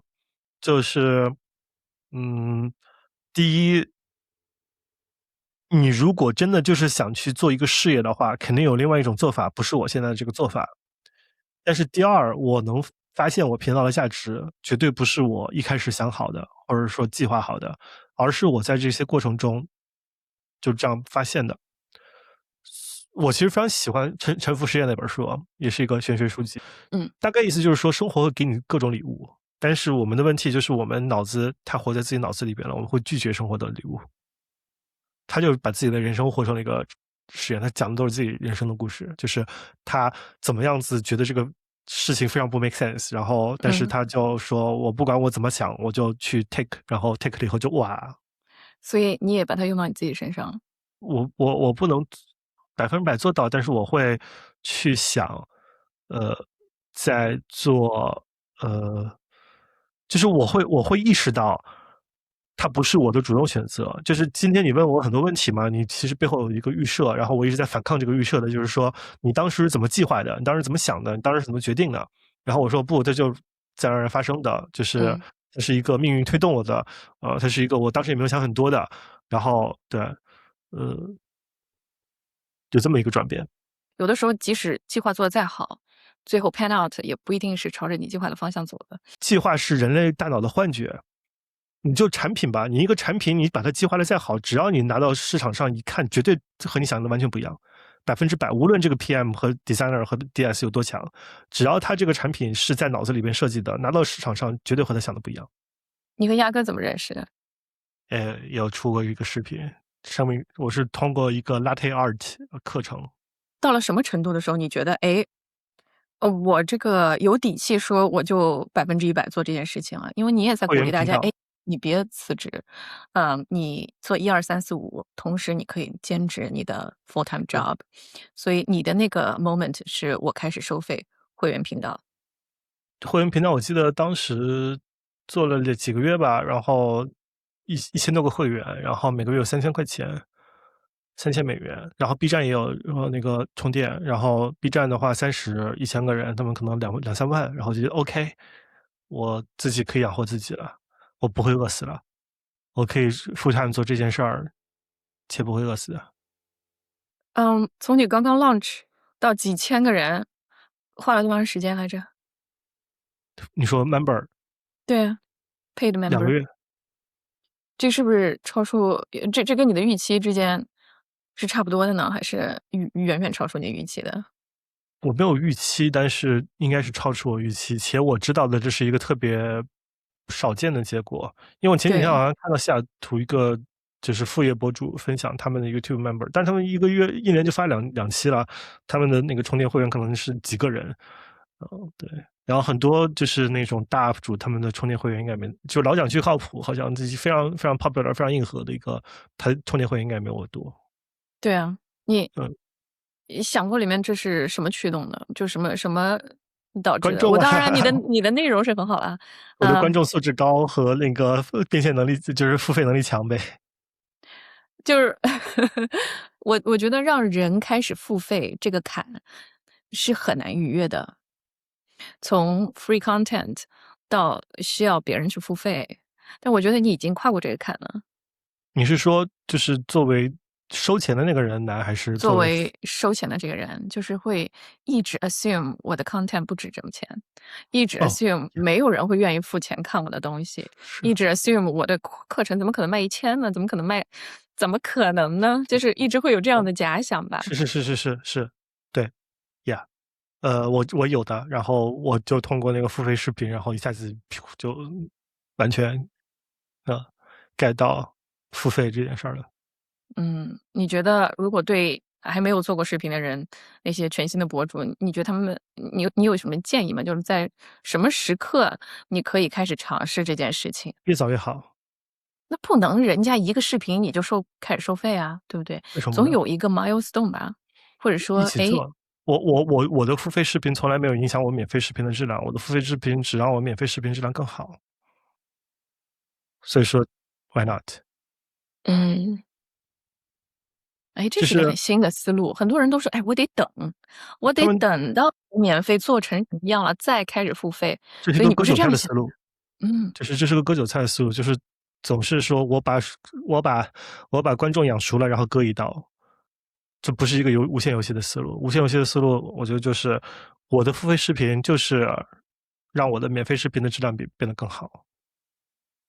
你现在怎么 differentiate 这两条呃 lane，免费 versus 付费的？我的访谈我会把剪辑版放到那个免费，然后完嗯整版放到付费。然后我自己的内容呢，我一般是那种就是服务大众的内容，我会放到免费，然后深度内容我放付费。嗯对。嗯，然后你另一个很大的这个effort 放在了你的 course 网上的这些 course，我其实很好奇，就是你的 course 其实你是有个 partner 的，嗯。鸭哥是你的伙伴，你这边的视频啊什么都是你一个人干的，所以一个人创业 versus 有一个合作伙伴，这上面的体验有什么不一样？这来问单身好还是结婚好？你结婚好不好，取决于你结婚对象好不好。所以说嗯。那个鸭哥其实是个非常难得的人。对。所以说找到了鸭哥，导致我那个麦克 partner 就各种爽。怎么开始的？和鸭哥之间的合作？我们认识了之后，我就意识到他是一个不一样的人，然后他发的文章我也会看，认真看，然后我会到处转发，然后给别人推荐，然后也给他认真评论。后来我也有共同好友验证了他是一个特别厉害的人。然后我们就反正基于兴趣的交流吧。那他本身就是做 AI 的，我们就是会在 AI 方面聊很多。然后我们两嗯个在这方面还是比较互补，因为我是一个比较不动手，但是动很多脑的人，然后他是动手为先，他也会动很多脑。嗯就是我们 AI 出来了以后，我们就一直聊，一直聊，聊了1年。而且我们还做那种就是微信群，然后在微信群里也聊，然后就觉得市面上大家都在说些乱七八糟的东西，教一些乱七八糟的东西，我们就很不爽。然后后来嗯。有一个机会卖课了，我就说压根要不要来卖课，然后他犹豫一下，说试一个周末吧，看看那个这个强度能不能受得了。然后试了一个周末说可以，然后我们就做了一门课，然后开始卖。一个人在那儿创业 versus 有一个人陪着你一起，那种感受上的区别。首先，鸭哥特别宅，就是我去他家给他送这个 T 恤，就是 hoodie，然后我们都没见面，他把他的咖啡放到门口，然后我把东西，把咖啡拿走，我把东西 drop 到了他门口。不是他不想见，就是他那个他也很忙。然后我嗯。们这个周五还会开个会，which 对他来说应该是个很少见的事情。那比较宅，比较不喜欢出来见人，所以说没有什么情感上的 support。嗯。但是你会觉得就是在做事情上的时候各种爽，各种顺，因为你不擅长的东西恰好是他擅长的，然后你就没有那种短板的感觉，就是你们两个作为一个整体是没有短板的感觉。而且我们的性格就是属于那种不需要情感支持。我然后发现有一点，因为情感上很独立的感觉。就他描述他很 burn out，就是说我最近很 burn out，我说那你休息一下，完了。你自己呢？你自己有这种情感上的 emotional support 的需求吗？没有，我跟他说我最近很 burn out，休息一下，他说好。自己开始创业以后，是不是就没有再有那种 burnout 的感觉了？如果你对自己有很高要求的话，肯定会有，但是我现在对自己没有什么很高要求，就就比如说我前段时间不是老婆带娃回国嘛，然后我就嗯。彻底摆烂，先看短剧，然后看《凡人修仙传》的动漫，然后现在看《凡人修仙传》小说，然后把《凡人修仙传》小说全都看完了。就每天早上起来非常宅，就是起床，然后随便吃点东西，然后就躺在床上看一天小说。哎，你是可以那种心安理得让自己不要忙的人吗？最近习得的技能，我觉得2年前可能还不是，现在就可以了。哎，这是个很重要的技能，我还没习得，你怎么习得的致命，致命，致命，？Guilty free 的 enjoy 致命，free 致 time，命，不就，哎，你不能把什么东西都归到致命，这是偷懒的一种这真的是方式。不，这真的是致命。就致命，首先你要知道你来这个世界上的目的是什么？你来这个嗯世界上的目的绝对不是为了好好学习、好好赚钱、好好工作的，嗯，对吧？那是什么？去 fulfill 你的命啊，fulfill 你的命运啊。就感觉这个东西就是感觉，就是你去寻找它，然后你去感受它，然后你觉得你 OK 就行了。但是你起码知道什么东西不是必要的了，比如说每天认真的工作不是必要的，它不构成你在这个世界上存在的理由。虽然，但是你也知道为什么你会有这种感觉，因为你小时候从小到大的教育都是说你必须要好好学习，你才是一个好人，不然的话你就不是个好人。你自己的 identity 就被这样劝了，但是它不是一个第一性的东西。你醒悟的一部分，大部对，分人都在这个觉醒的路上。所以致命嘛，致命真的很重要。你致命了，你就不会在这种事情上焦虑了，你会可能焦虑一些别的事情，但是你不会焦虑这种事情。嗯，嗯，当你找到牙哥了，或者他愿意跟你一起弄，那种时候，你之前也体验过一个人一直搞视频，那现在另一件事情上，你是有一个 partner 的那种感受。感受的变化不是跟鸭哥有特别大的感受变化，是我最近招了一个人，嗯然后这个人挺 capable 的。我之前招过一个社区助手，然后这个社区助手呢，他很好，他做了很多很厉害的事情，但是他在我想要他帮我做的一些事情上，呃，没有达到预期，或者说他就不是完全适合。所以说我还是和他继续保持社区助手的工作，也给了他一些别的东西做，但是嗯就是我又去找人去帮我做 growth。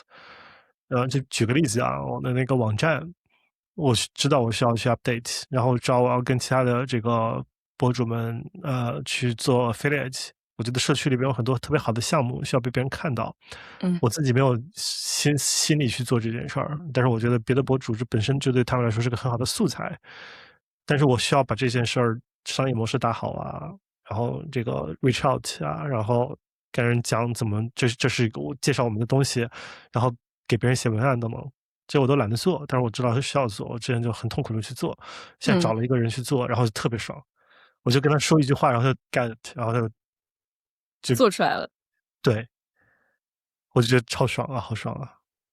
而且做的达到你的预期，然后就有那种加了你能看到速的感觉。你能看到他的成长潜力，就是哪怕不达预期，你跟他一说，他就明白他做的哪儿不好。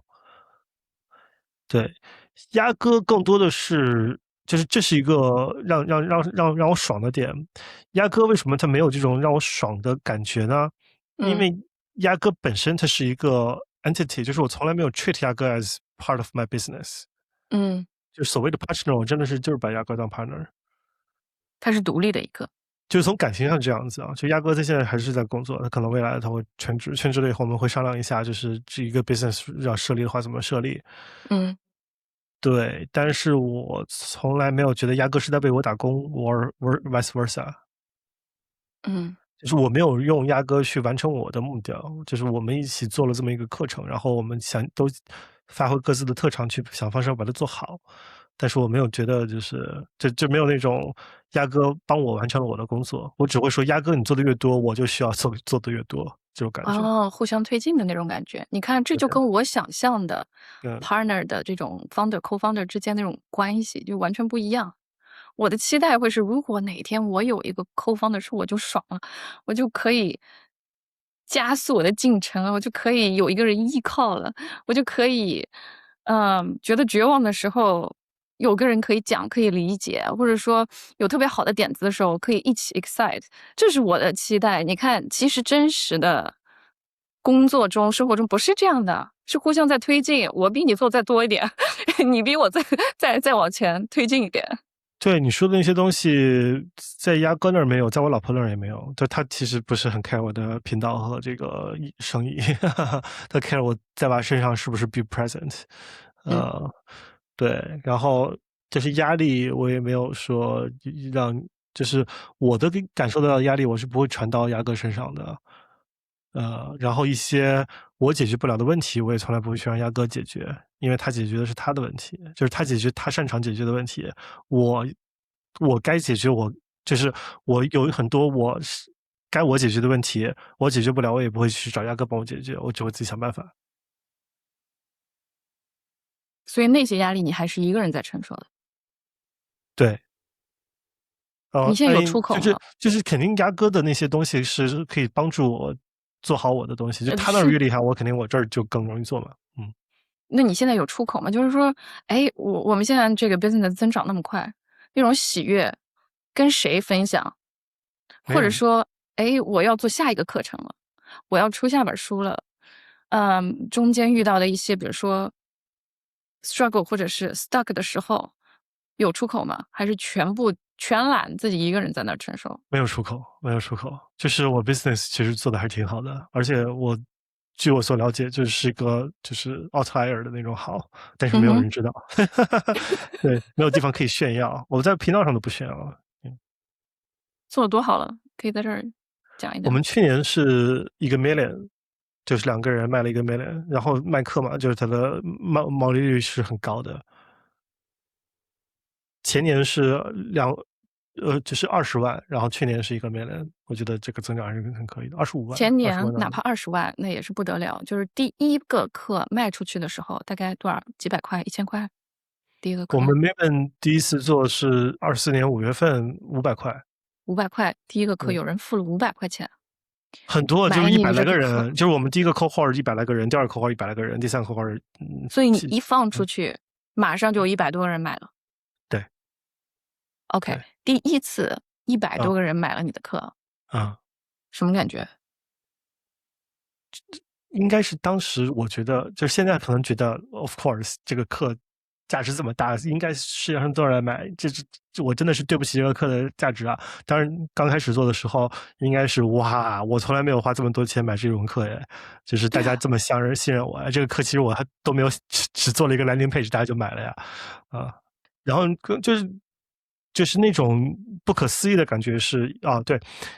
好几个感觉，一开始觉得不可思议，然后后来马上就感觉到了责任感。但是因为我已经跟鸭哥商量好了，就是我们决定去做这个 landing page，前提是我跟鸭哥 confirm 我们能 deliver 远超过500块钱的价值，就是就是说合着人家付钱的时候，你这课还没做出来呢，就只有一个 landing page。做课都是这样子的，然后只有一个简介，基本上做课都是这样子的，就卖 vision of the 课。对。很多时候你根本不知道大家想买什么课，然后你是通过这个过程中你才知道大家想买什么，要看什么内容，然后去做。我们不是这样，我们还是比较自己有一套想讲的东西，但是 typical 就是你先有 landing page， 先有 waiting list， 然后你去做课。OK。所以假设只有一个人买这个课就可以 abort 了，这样你就 cancel 就行了嘛。是这样子的。怎么去做呢？一个人买的东西 vision 就是没有意义了。明白了。你接着说。责任感，第二个感觉。责任感，然后做出来了以后，大家就是上课的时候反响特别好，就紧张嘛，然后上课的反响特别好，让人觉得哇，就飘飘然。怎么个反响好法？就是上完了一个课，大家都很 engage， 还是有其他的给你的反馈？课上很 engage， 然后 review 留得非常好。对。对，反正爽不爽？就是当一个人呼呼呼输出给人家教一课，本身这件事情就是挺爽的。完了以后呢，人家不仅 engage 你，还给你留 review， 那个感觉是不是比赚到那个500块钱更爽？好像我还好，就是包括我的频道讲了很多，然后别人跟我说哇，你讲的好好啊，帮助我这个那个，我就谢谢认可，心里其实没有那么大感觉。这个赚钱的感觉，赚钱的冲击更大吗？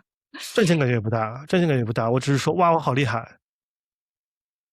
而且就是当时我记得有一个特别好的体感，就是我觉得自己像在种地了，就是一分耕耘一分收获。然后我就感觉到就是让我花钱花得更爽，就这个其实更重要。就是嗯我之前花钱就是这个东西应不该花呀，当你有赚钱的时候，你就可以说啊，这个东西当然应该花了，因为它可以帮我赚到更多的钱啊。就比如打扫嗯，卫生，就我想打扫卫生要不要请人打扫卫生？后来想请人打扫卫生省我2个小时时间，我可以赚做客，更多的钱，那就干嘛不请呢？嗯这个是很爽的。但就是钱的数量，我觉得没有太大的那个，我从小家境还是不错的，所以说就是钱的数量对我来说，我觉得还好。嗯然后我觉，review 得也还好。对，这是一个问题，就是我觉得我应该对那些 review 更有感受，feel 但你没有，connected。我为什么说这是个问题呢？就前几天看了那个Alex Hormozi 和那个 Tony Robbins，然后 Alex Hormozi 说了一模一样的话，就是他捐了100万出去，然后他嗯，当时的感受就是哦，great，我现在a billion dollar，poor，对，就是我账户里少了100万，that's it，没有任何就做了慈善那种好事儿的感觉。然后他说，就是他第一个项目帮人减肥，然后别人跟我说哇，took out course transformational，然后他说 of course yeah follow through，然后你当然会减肥了。然后他现在说他的 content 帮助很多人，没有感觉。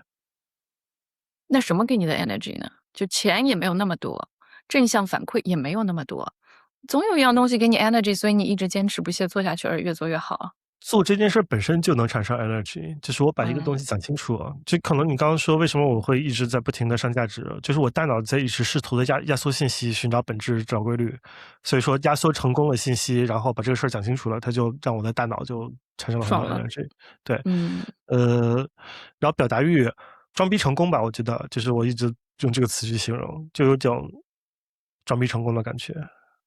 然后现在这个频道就翻倍了，超过翻倍，从之前20万，现在100万，嗯到一啊，百万的时候，就更没有什么感觉了呢？还是说，哎呀，责任感更重了？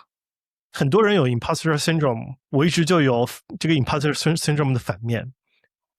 我就一直觉得这个课它是一个价值1个亿的课，就是它应该卖1个亿，就是应该世界上所有人都来上然后我能力 so 差，以至于现在只卖了100万。但你刚开始定价的时候你也慌啊，觉得虽然你心里觉得这课应该值1个亿，但刚开始定价的时候可不是不是不能是不是是不是这个课的单价1个亿，我是说它值得卖出去一个亿。我知道，我知道，我觉得这确实是，就像你刚刚说的，大家在一开始卖自己的时候是有一个心理转变的，然后卖课的时候有一个心理转变，就是说，那你就是你如果用成本啊，或者说是计较的思路去看这门课的话，你就会觉得它这儿不值那不值，或者说我可以去买个盗版的，我为什么要买正版？这样的想法，对。但是你如果说就是从这门课能给你带来什么价值的角度来说的话，我相信它是很值的。但问题是我之前的思路也不是说它给我能带来什么价值我就付什么钱，我会就比如说你 Windows，你会去找个盗版用，对吧？你听个歌，你可能还会找一个盗版，不是说它给你带来这个价值你就愿意付这个钱的。所以，所以我之前可能是在那个心态里边，然后现在到了这嗯个心态里边，我就觉得那我就不用去想那个心态在想什么了，嗯，那你接肯定，下来会怎么嗯嗯。怎么想？你接下来就现在你已经达到了，比如说1个million了，你怎么想你的这个未来？有规划吗？有 roadmap 吗？是我要卖更多的课呢，还是说我其实有，其实更大的想法？有规划呀，就是这个课程的内容还需要 update，就是要把它做得更好一些，我觉得还不够好。然后我们的增长或者 PLG 没有做得很好，呃，包括就是大家 refer 自己的朋友啊这些东西需要做好。然后这种课程都是英文的，但是其实大家都是中文，所以说要出中文版。这要做。出了中文版，是不是可以在国内的这些平台上，用国内的平台的方式去卖？起码我们的小课可以这么卖，然后帮大家引流到这个社区里边。然后我们要建立 affiliates，就是让别的 UP 主来可以通过帮我们卖课，他们赚钱，然后给我们带用户。这些都做完了以后，我们还要去做英文，回过头来做英文。英文市场在我看来才是更大的市场。我觉得这些事情要做，2026年应该是做不完的。你想到那么多事情可以做，就是你会有无限游戏的感觉吗？在这里就觉得这个是永远可以持续下去，一直可以做下去？没有。没有没有，我看不到一年后的事儿。嗯就是当它是一个清晰的能做3年的事儿的时候，我应该一般能看见。但是我觉得整个这件事情有太多我不知道的东西，所以说我看不到1年之后的事儿。其实你看我在这里边要做的事儿，我就没有提 to B。很多公司来找我们培训，或者说是找我们做他们的那个定制课，我们没做。这其实是个挺大的决定，因为 to B 一般社会地位会比卖课高很多。嗯对。然后为什么先做中文而不是先做英文，这也是一个考量。包括我自己的频道，我要多出更其实我有很多AI 就是要把我们课程讲清楚都没有讲，我的频道到现在都没有一个讲我们课程体系的这种视频。嗯，对。为什么不呃，不接 to B？就是你在面对钱，还有自己想做的事情。我人在国内的话做 to B 更简单，我人在国外的时候这个推进不是很顺，或者说我需要招一个 BD，然后才能把这件事儿更好的推进，不然的话对我来说精力消耗很大。啊，所以是精力 prioritize 不过来，并不是说你不想做 to B。没有一个特别清晰的，就还是凭感觉吧。然后除了这个以外，你还可以做产品，你还可以做服务，对，你还可以做 bootcamp，你还可以做帮大家怎么样子找工作，就是甚至我说我和鸭哥都可以出去面10家 AI 公司，然后把这个经历给做成一门课。啊，嗯，甚至不教 AI，我们去教小学生怎么样学数学，这个我们其实都有很多这方面的见解。就其实 say 了更多的 no，所以说那种事情多不会给我带来兴奋感，我只会觉得我 miss 掉了很多机会。就一很多东西边又觉得 miss 掉，一边也不想说啊扩张太快，做太多。这都牵扯到了就是这个命运的问题嘛。就是我嗯觉得人少是一个 luxury，嗯是很多做大企业的人没有办法得到的 luxury。当你这个事情做大了以后，他会推着你走，你就没有自由了。嗯，就我老婆回家，我可以躺在床上看书，不干任何事情，是因为我没有什么 overhead，对吧？然后我少做一点，其实没有特别大的影响。但是如果当我招了一个团队的时候，我可能就没有那个自由了。对，这个我也深有感触。一嗯下子推进太快的话，你就无法抽身了，骑虎难下了。所嗯。以你好像是非常 aware，你现在要有一个 balance，生活还有这一块的 balance to strike，一直在提醒自己，而且还有我反正知自我。道那种把自己能赚的钱全都赚到手，并不是我想要的，和它肯定会带来不好的后果，所以说我肯定不会去追求那个。但是嗯，在这个不追求那个情况下，这个光谱上到底你要在什么地方，那肯定你永远不知道。走一步看一步。差不多吧。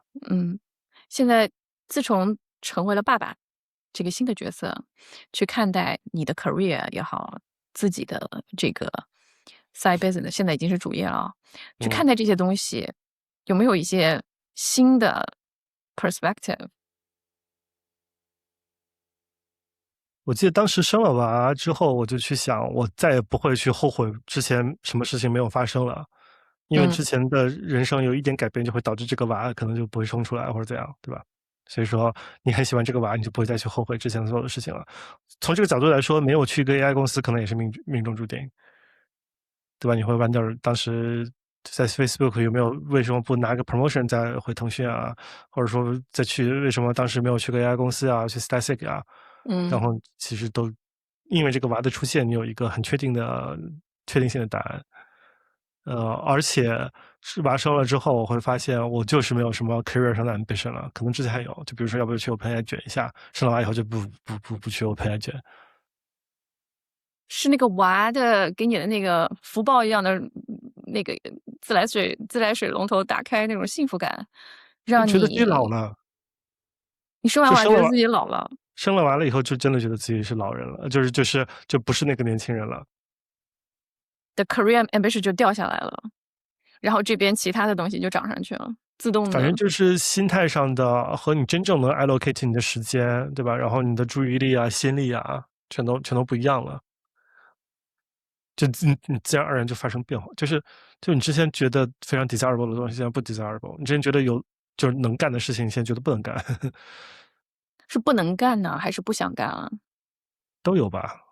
就嗯刚刚不是说的第一个就是不想干嘛，就是你 desirable 的东西不 desire 就不想干，然后你嗯。能干的事情不能干。这个其实我还挺好奇的，因为我也有见过这个例子，比如说，即使生了娃一个两个，过了一定阶段之后，能有这个余力投入到工作中了，他这个 ambition 又回来，或者甚至更高，水涨船高啊。嗯，但你这边可能你娃的这个年纪，现在1岁、2岁，20个月。20个月不到2岁，可能这个阶段，对你的需求特别特别强，然后给你的回报也特别特别足，嗯。然后突然之间就 shift 了你的 priority，突然之间就 shift 了你自我的选择和感受。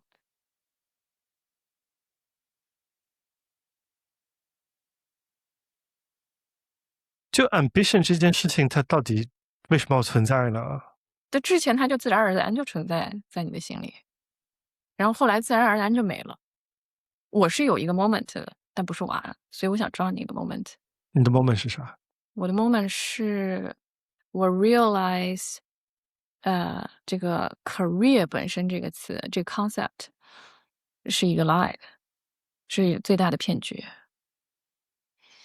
就 somehow 某一天，我 realize career 这个概念是创造出来的，是资本创造出来的，利用这个概念去驯服牛嗯。马们，为这个大机器运作。这是啥时候？在 Facebook 吗？还是在之前？离开 Facebook 之后3个月，啊啊。然后我就觉得，哎，我是不是有点变态？然后我就在那儿写，我就去网上查，我觉得我这个想法有点危险。后来查了一下，发现 Steve Jobs 有一模一样的话，就一模一样。Career is the biggest lie for 这个世纪 concept。嗯。然后我想，好吧，我不是一个人，I'm not alone。那时候就，嗯，这个 ambition 就传统定义的 career 上的 ambition 就降下来，就不存在，就从可能100突然之间降到0。这不意味着说，就不要去创业，不要去做别的事情，只是对那个非常狭隘的定义的 career 就没有憧憬了。然后我当时为这件事情还纠结了很久，就是我还和我很多朋友去聊，就是说怎么一个人能够奋斗了30年，比如说为一样事情奋斗那么多年，突然之间对他没有任何的欲望了，这到底是什么原因？我和很多朋友聊不出一个结果，然后和 AI 聊，AI 就说你就是觉醒嘛，你就是看透了这个，而且 which career 是一个 concept，是一个被创造出来的 concept，也是真实的，所嗯哼。以那是我的 moment。嗯。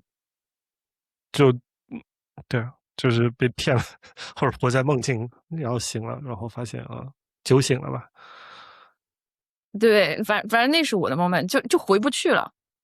就人是很你在想，容易活在概念里的，钱也对，是嘛。就是我不知道钱你去没去没，但是去没太多也不钱是什么好事儿。钱也是个 concept。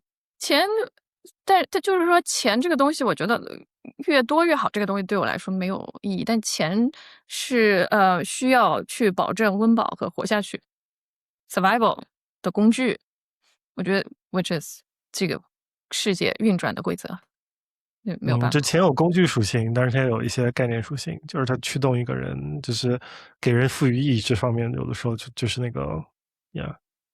这个意义我倒是没有，因为就是我问过我自己，比如说你1分钱不赚，你会愿意做什么事情？可能就这个事情。那么这个事嗯。情对我个人来说是有意义的，它和钱是没有关系的。我不要这个权，你愿意为一些事情 say no to money，那我觉得这个我是有体会的。对，所以我刚才想了解你说的就是是不是娃的诞生是你的那个 moment，对 career 完全的 ambition 就没了，还是说其实不是，跟娃没关系？是跟利昂的几次对话吧，启发了我，但是都是启发了有了个种子，然后自己感受到的。第一次对话我没有那个录视频，就去找他录 Influence Without Authority，说我离开腾讯就离开 Facebook 去腾讯之前，嗯然后录完了其他视频，他有讲他在职业生涯的末期了。就是他那时候要从 Facebook 跳去亚马逊，然后他说他在职业生涯的末期，然后我当时就呜啊，你你几岁？40岁不到对吧？然后他可以什么叫职业生涯末期？你不是应该奔着 VP 去嘛？然后他就是那样。然后现在我就想起来，我当时为什么要 watch？就一个人可以不上班了，不是好事儿吗？那这职业生涯末期有什么问题吗？没什么问题啊。但是我当时我记得我当时的感受，完全不理解，就是他为什么说这句话。呃，你问了吗？为什么呢？我问了，就是不是我能从道理上理解他说他去职业上末期，然后他去干别的事情，multiple fire 什么的，然后但是我从感受上完全无法理解，真嗯的对我来说不是一个我之前想过的可能性吧。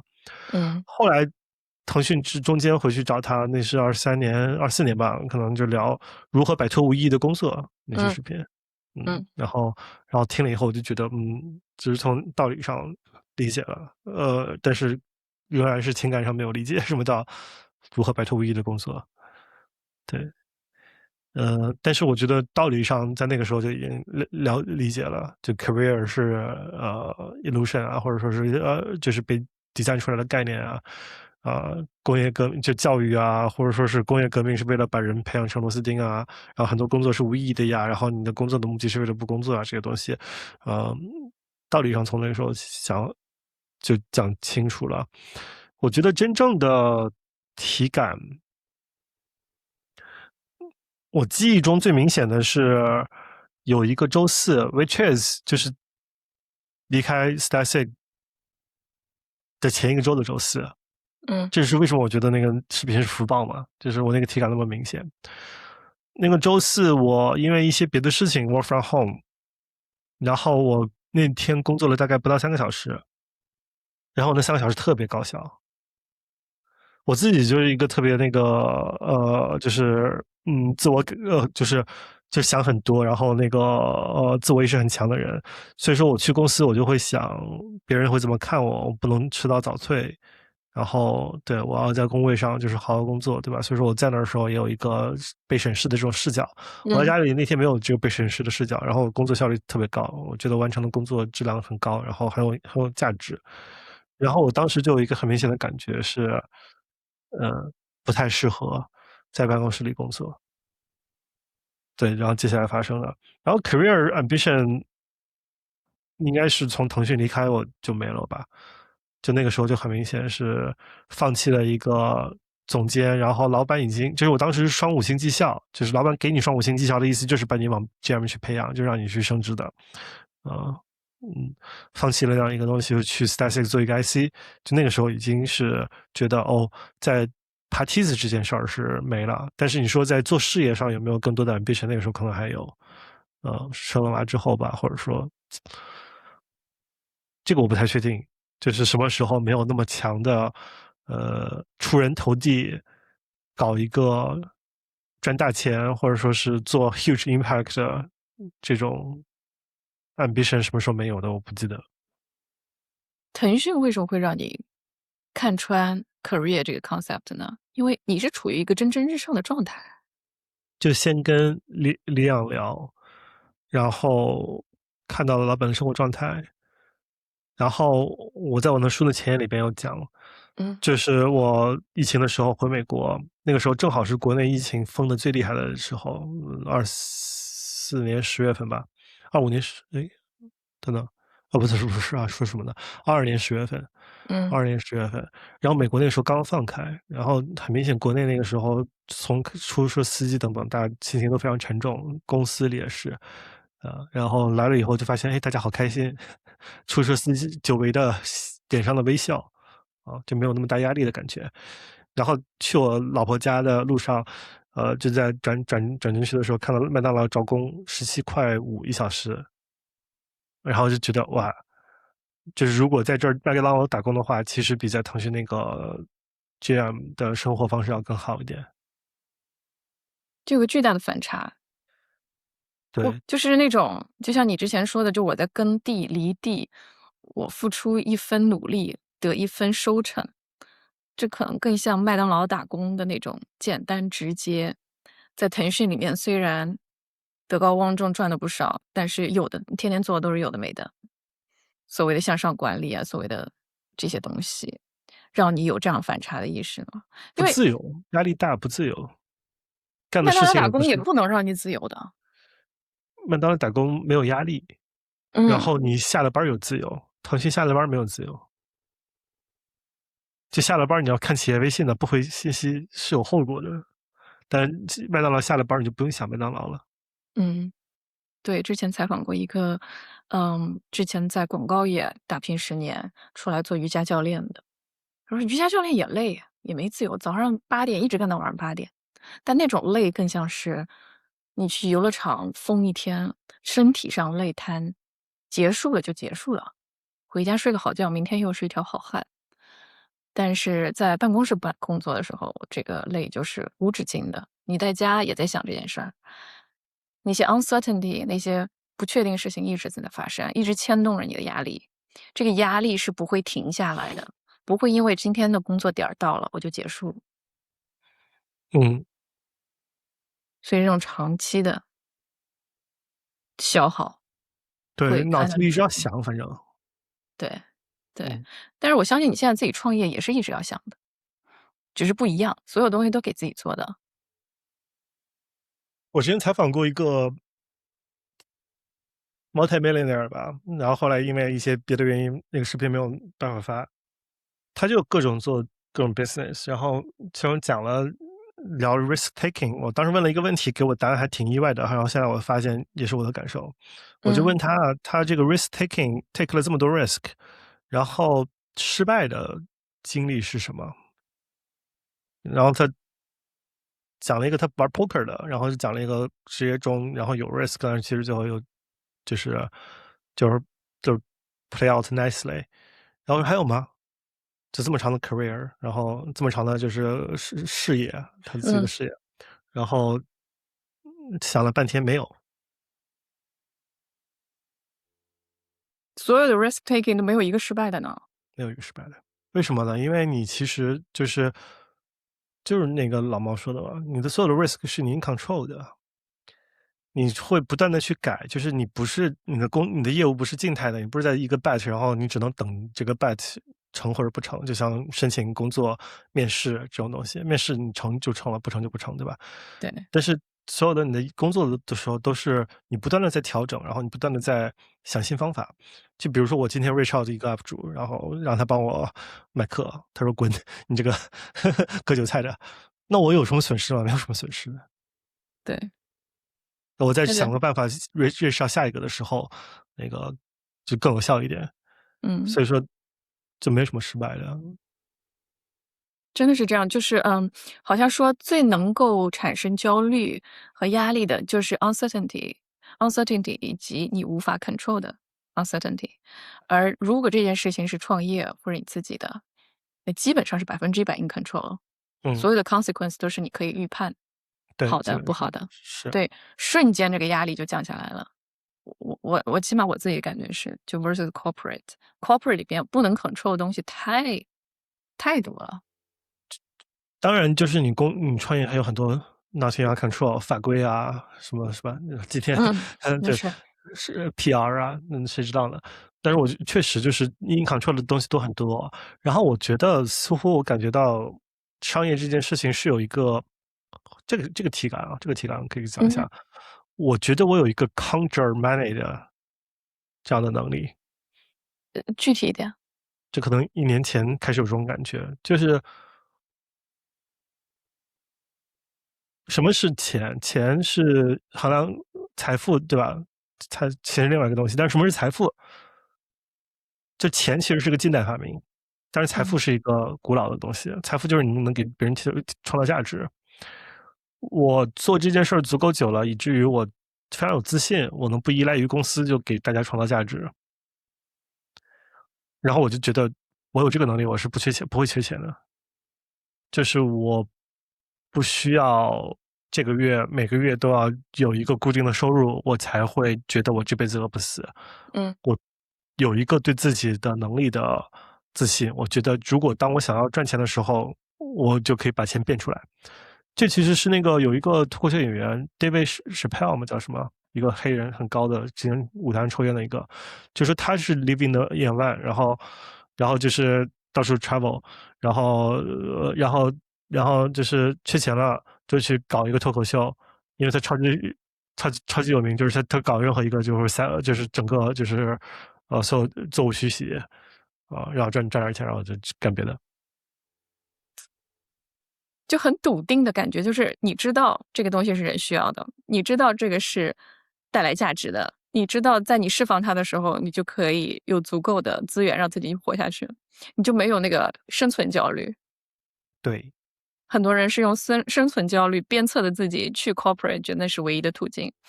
这就是哎呀，就是我们当时一开始聊的时候，你就说很多人因为这个因为那个没有办法做呀，然后我就觉得那其实不是原因，那是结果。嗯，这个你之因为你前有一直在 corporate 里边，因为你一直习惯了这样的工作方式，因为你从来没做过其他的东西，所以说你只能相信你的所有的生存都是来自于你的这个工作的恩赐。你觉得离开工作你就要死，你到脑子就是这么觉得的，所以说你就不敢离开这个工作。但是你是要先让离开，自己知道你离开工作是可以活的，然后你才有可能。还有一需要个那个就是嘉宾讲，他当时在上海新天地嗯做俯卧撑，就人来人往，然后做俯卧撑。，OK，意义是什么呢？就是肯定这是一个很社死的行为。你的大脑会觉得，就是你如果我们说好像简单，你真的人去做的话，你可能根本不敢去做，不去自己家上不要那么多人的地方，根本不敢去做。但嗯，是意义就是你告诉大脑，你做了以后没事儿，真的没事儿，然后你大脑就我其实是安全的。你大脑这个会觉得我要死啊。这可能很像那个滑雪嘛，就是你要 leaning forward，你要相信你的外侧脚、承重脚，你不要 嗯，lean back，往对，上靠，对吧？这个 override 的过程。然后我因为这个自己也 struggle 了很久啊，就滑雪这件事情，后来不行了就靠 GPT。我说为什么我的脑子不能控制我身体？明明知道应该怎么做的。他说因为你要给他一个 train 这个脑子的过程。那我说怎么 train？他说 train 它就是你要让脑子体验一次正向反馈，嗯有过一次，他接下来再 build 这个 trust 就容易了。